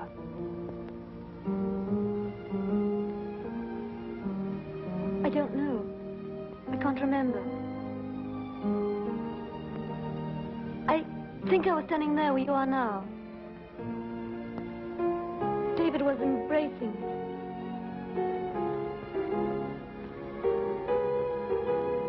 Suddenly he was hit on the face. My earring fell off, down in those leaves.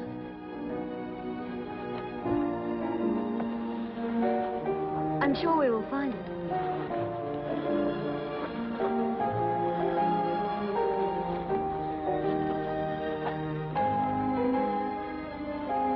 What's that? That's it. I lost it while he was kissing me. Who was kissing you? I don't remember. It was dark. And then somebody came in while we were...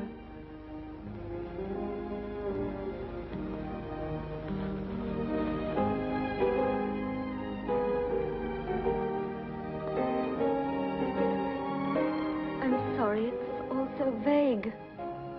Had you seen the earring before? No. Only that time. But, are you sure you couldn't have lost it on some other occasion? Or under different circumstances? No, it's the first time I've ever seen it. The earring doesn't belong to me. It's very strange.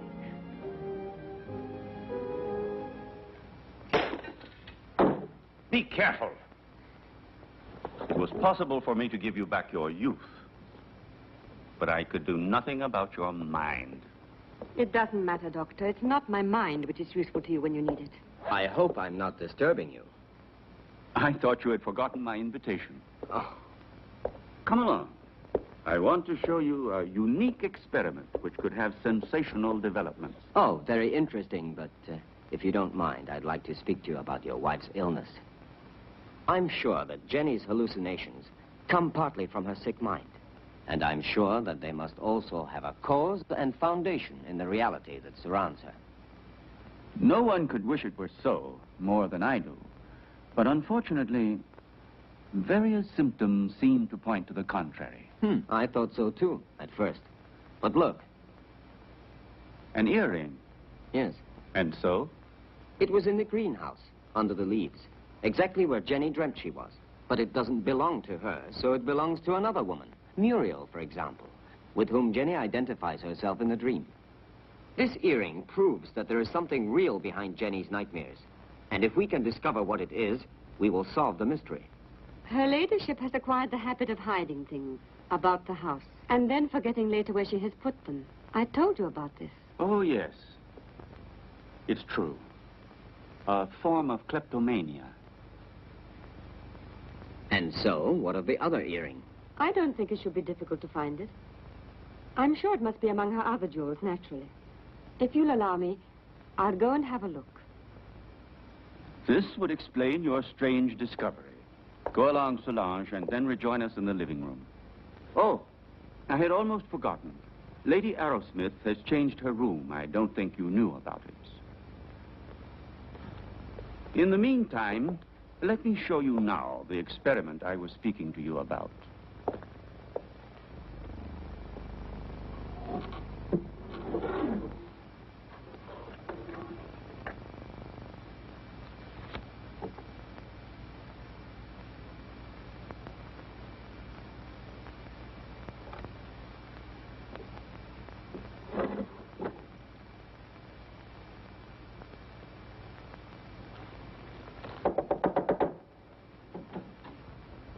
Excuse me, madame.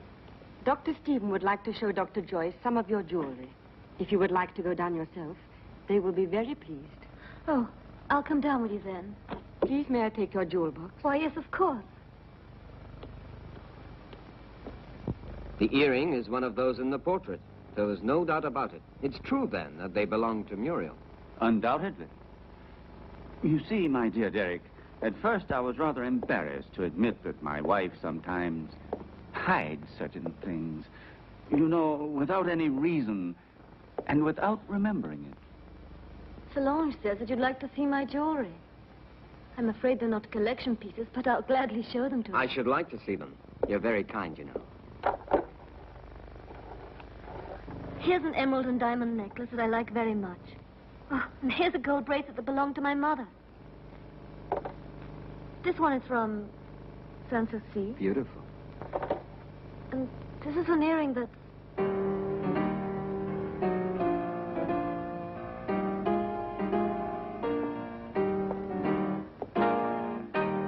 And these are Muriel's earrings, dearest. You have never worn them. How do you explain these things? I don't know. I don't know how to explain it.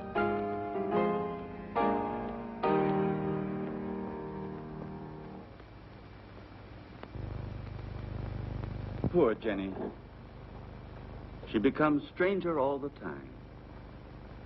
Do you really think it was wise of you to decide to let her sleep alone? As things are at the moment, it certainly can't do her any harm.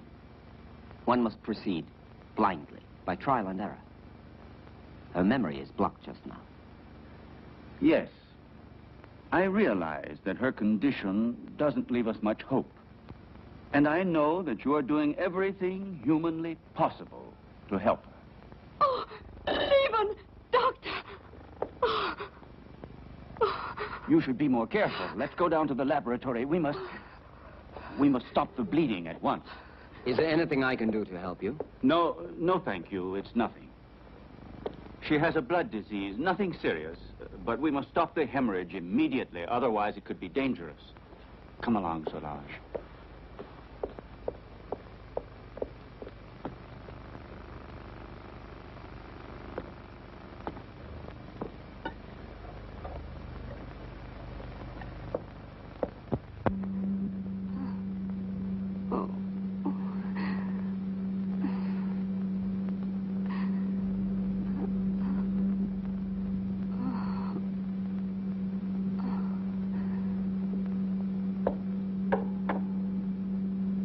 It's been successful again this time.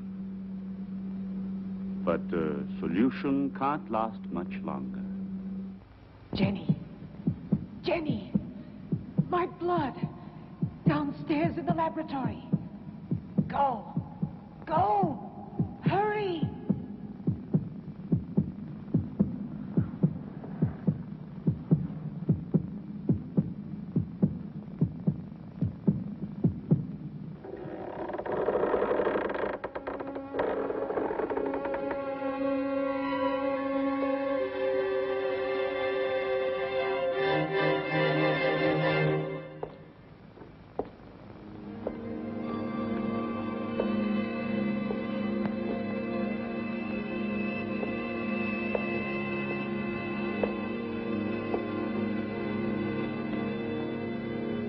Annabelle Hampton died in her 27th year.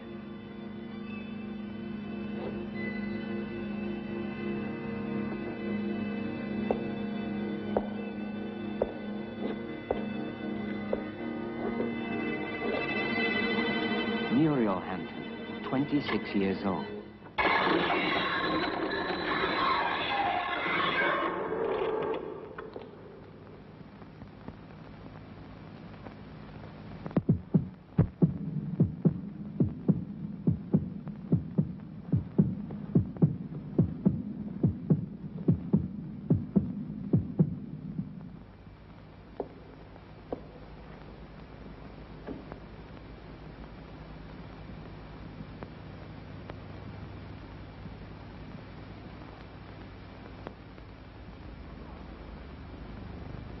Your pulse is regular.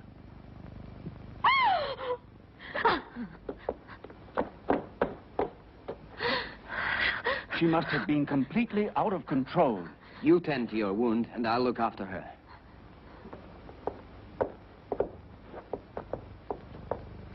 Stephen, I saw her. She was about to strike you. That face, it wasn't hers. It was Muriel's.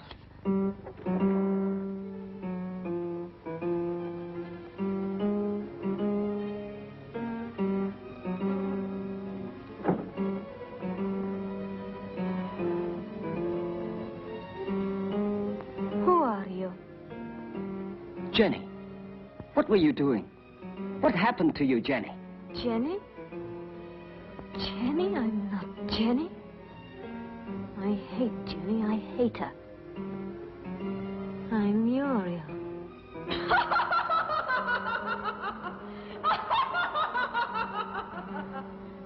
Jenny.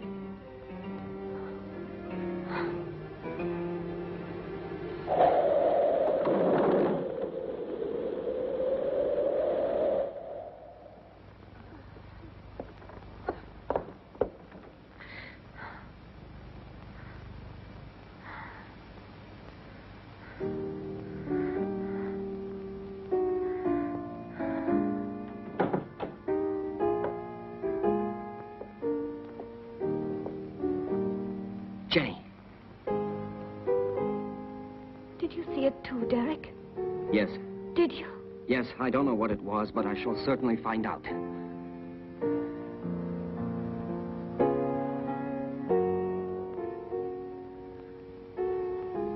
Stephen. With blood all over his face. But it wasn't me. Please forgive me.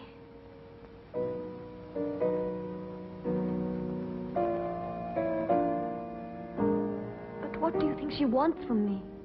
Why does she torment me so? Jenny, I saw it too. It's true. A strange and terrifying phenomenon. But you can be sure that nothing will change my decision. I'm going to help you, Jenny. When you speak to me, I begin to have some faith again and a little bit of hope. Promise not to leave me, Derek. I'm so afraid. I think it would be better for you if you were to leave the castle. Just for a short while. Some place that's calm and quiet. Very well. Just as you say. But his being here makes things so dangerous. Why did he go down into the crypt last night? Maybe he found out something. He found out enough to hang us both. He moved the slab on Muriel's tomb and discovered it was empty. So then we are ruined. He could turn us over at any moment now. You must stop him from leaving the castle at all costs. We must... Keep quiet. I know what we must do.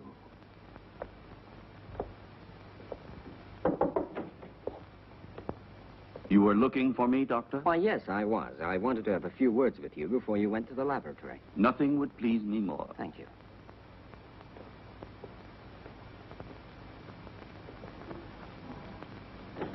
Won't you sit down? Thank you.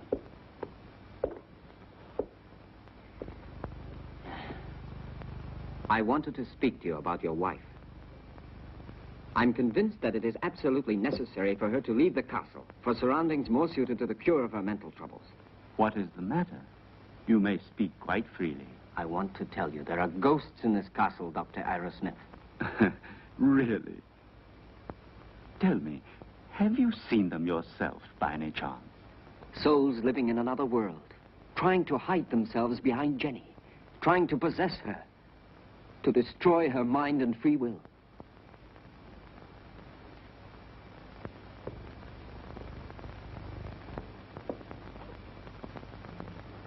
Your wife is not mad, but she runs the risk of becoming so if she continues to live here in this castle. Quite realize that. It was I who asked you to come here, and I shall abide by any decision you feel it necessary to make. I have already mentioned it to Jenny, and I'm sure she will agree. All the better. Will you be taking her back to the same clinic where she was treated before? Definitely yes, to begin with. I plan to take her away with me tomorrow. Well, I'll leave you to your work. Thank you, Doctor.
Are you sure it will work? Wouldn't poison have been a safer way? There isn't a poison which leaves no traces. In this way, we don't run any risks, and the result is the same.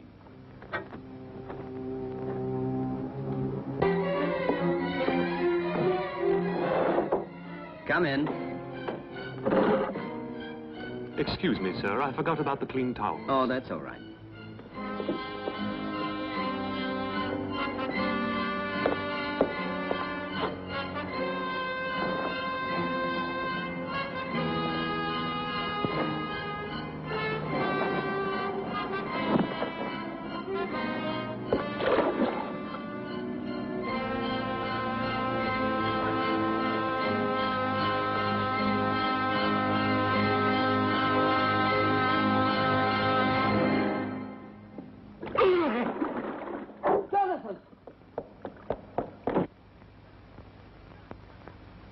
Jonathan!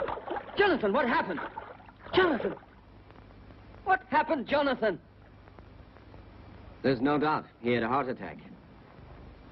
Probably he suffered from a weak heart without knowing it. Quite possibly. Also, the overheated atmosphere of the room could easily have had some influence. Please, Jenny, go back to your room. Solange, go with her ladyship. This one is certainly a case that makes one think very seriously about the frailty of human life.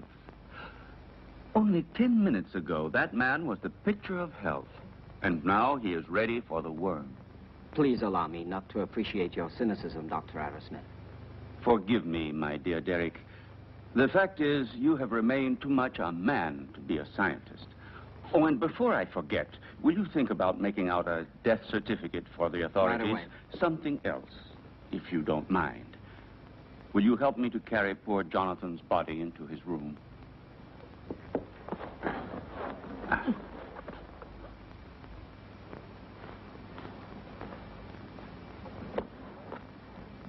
Is there anything else I can get you, madame?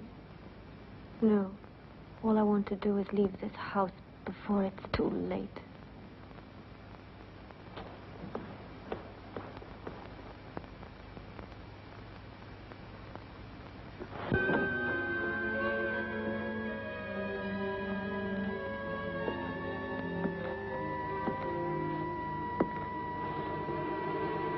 You look a little distraught, Jenny. I realize that what happened to Jonathan was a painful shock to you, but you mustn't be disheartened. Stephen, I can't stand it. I don't want to stay here anymore. I'm leaving tomorrow with Derek for wherever he chooses to take me. Anything will be better than this hell. With Derek? I thought so. He's bewitched you with his stories. What are you saying? Why are you talking like that? You had so much faith in him. Now? Now, I see that his so-called treating you was just an excuse to flirt shamelessly with you. And don't say you didn't realize it yourself. But I swear to you, I've known Derek for years. He's such a good friend of mine. He's so affectionate and unselfish. You may be blind, my dear, but I'm not. I know his type. Affectionate, unselfish, and always ready to take advantage of a beautiful patient. Weak and rich. No, don't you dare say that. Derek hasn't done anything wrong. Are caresses, holding hands, and soft looks all part of the cure? You forget that greenhouses are made of glass, and I am not blind.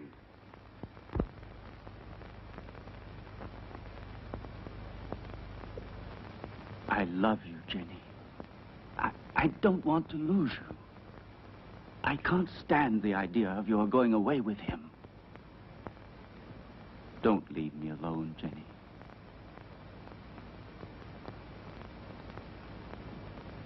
I don't want to, Stephen. But I'm so frightened here. We'll go away together. Tomorrow. We'll go to Spain, to Italy, wherever you want. You'll leave all your nightmares behind you. And we won't come back here until you have completely recovered.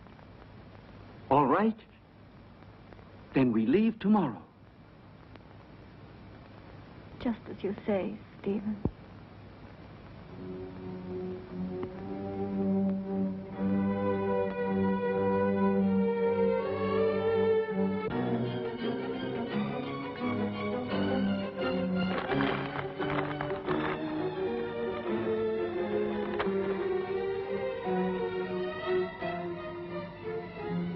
Certainly, this journey can do you nothing but good.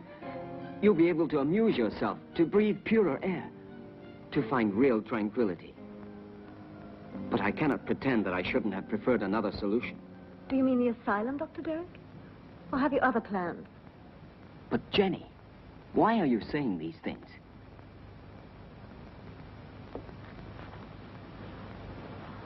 It seems as if you had suddenly lost all faith in me. Perhaps you see me as some clinical case to be kept under observation and studied. It will be bad enough if that's true, yet in a way I wish it was so. Because if what happened last night has put any ideas in your head, I'll be obliged to consider you simply one of the most contemptible of men.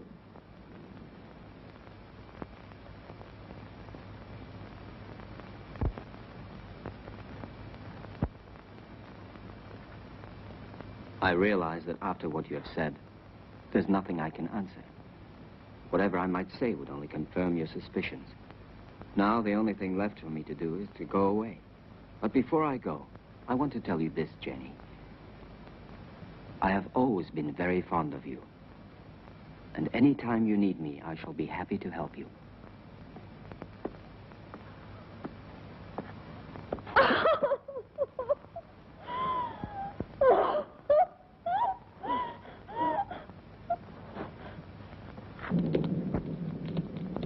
It's so cold tonight.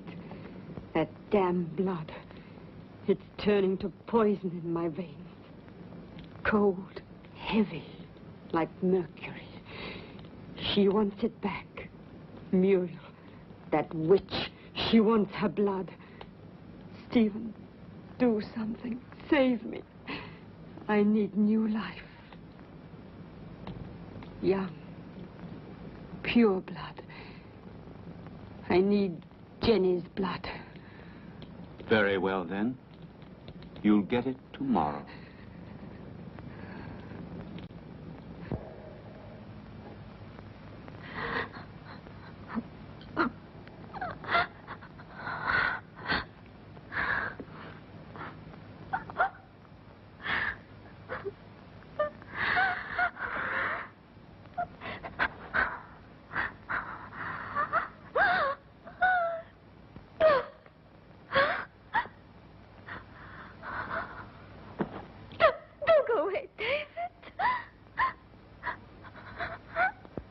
Who are you? Muriel?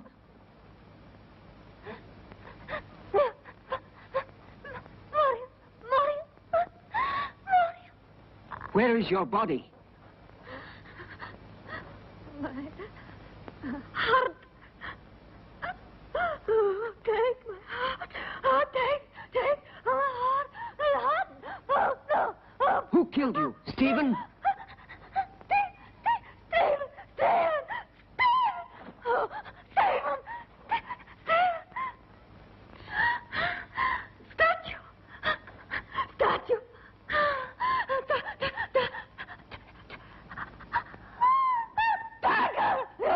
Dagger! Go!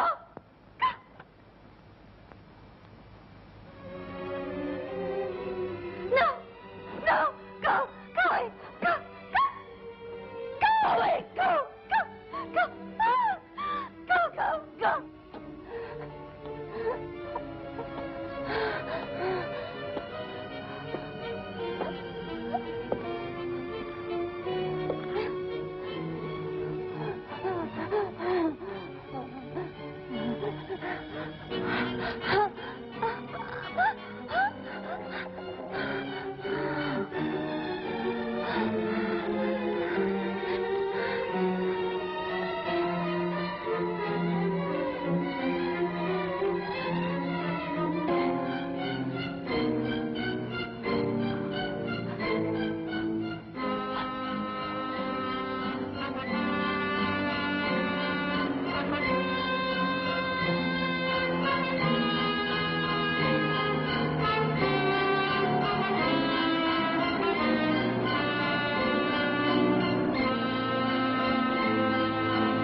Well, have a good journey, and thank you again for everything you've done for my wife. There is nothing to thank me for.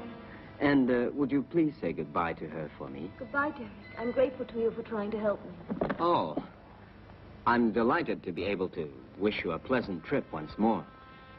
And I hope to see you again very soon. Why are you going? Don't you find enough to interest you here?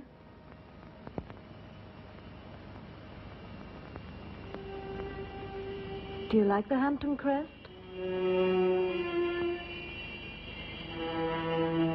Goodbye and good luck.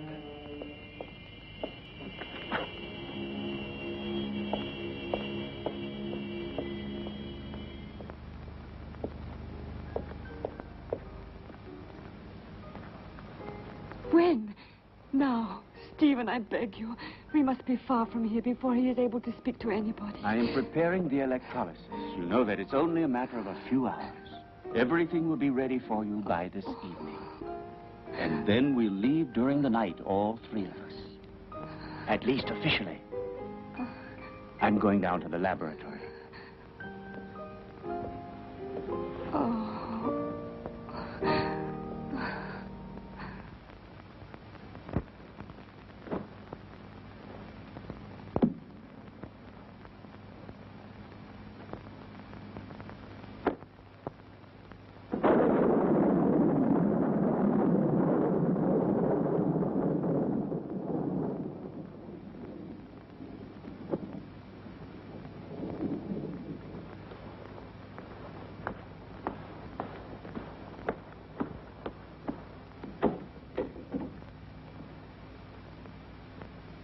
Stephen!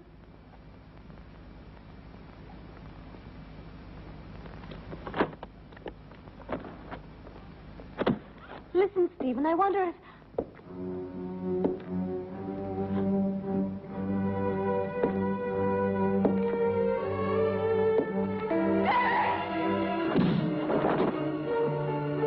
Come along. There's no time to lose.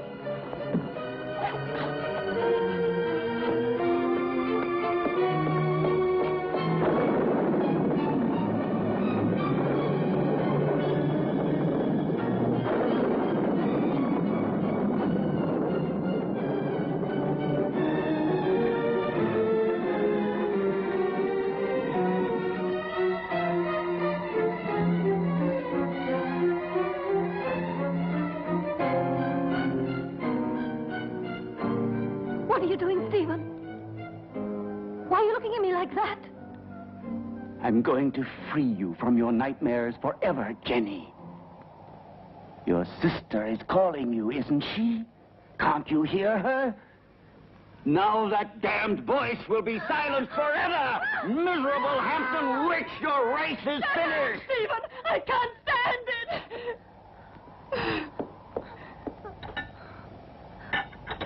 You will sleep now.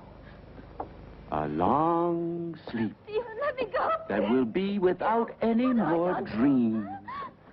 What have I done? Peace, Jenny.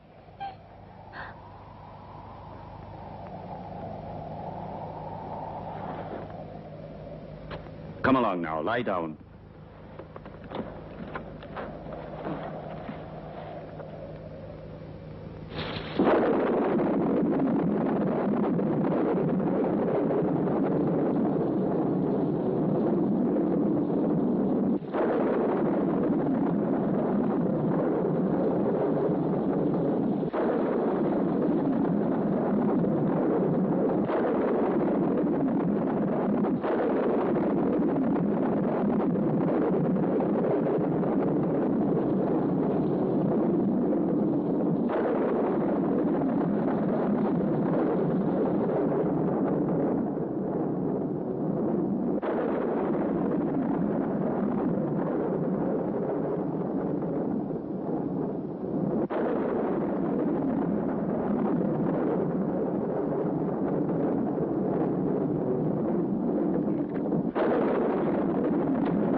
will still take a couple of hours. I'm going up to prepare everything for the journey. You stay still.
Yes, Stephen.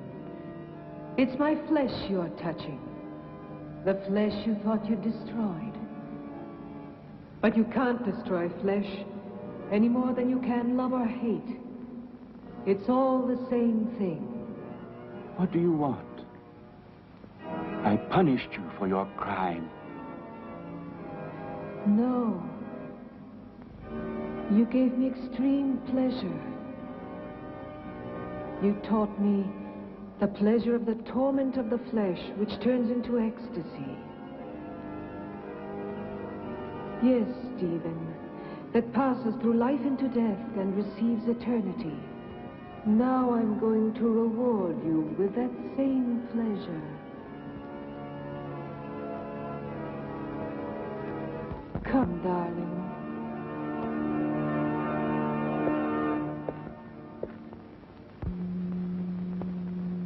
Stephen?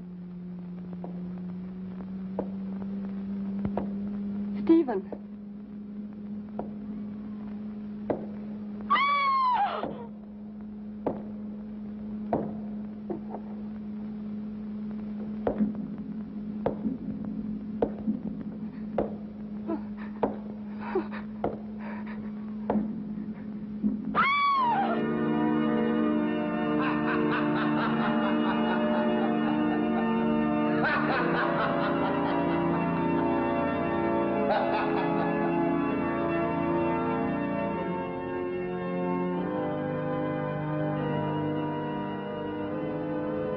Don't be afraid, Stephen.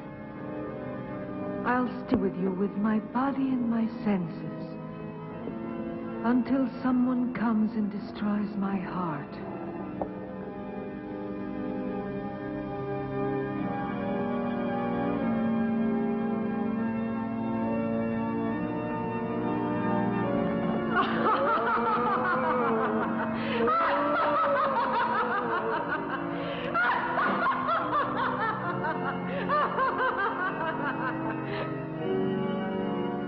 Scream, Stephen. Curse. Beg. Yes. Now I've got your body and your monstrous soul, if there is any such thing in your damned being. It's my moment now. Help! Help!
Don't worry, Jenny. Now all of your nightmares are over and done with forever.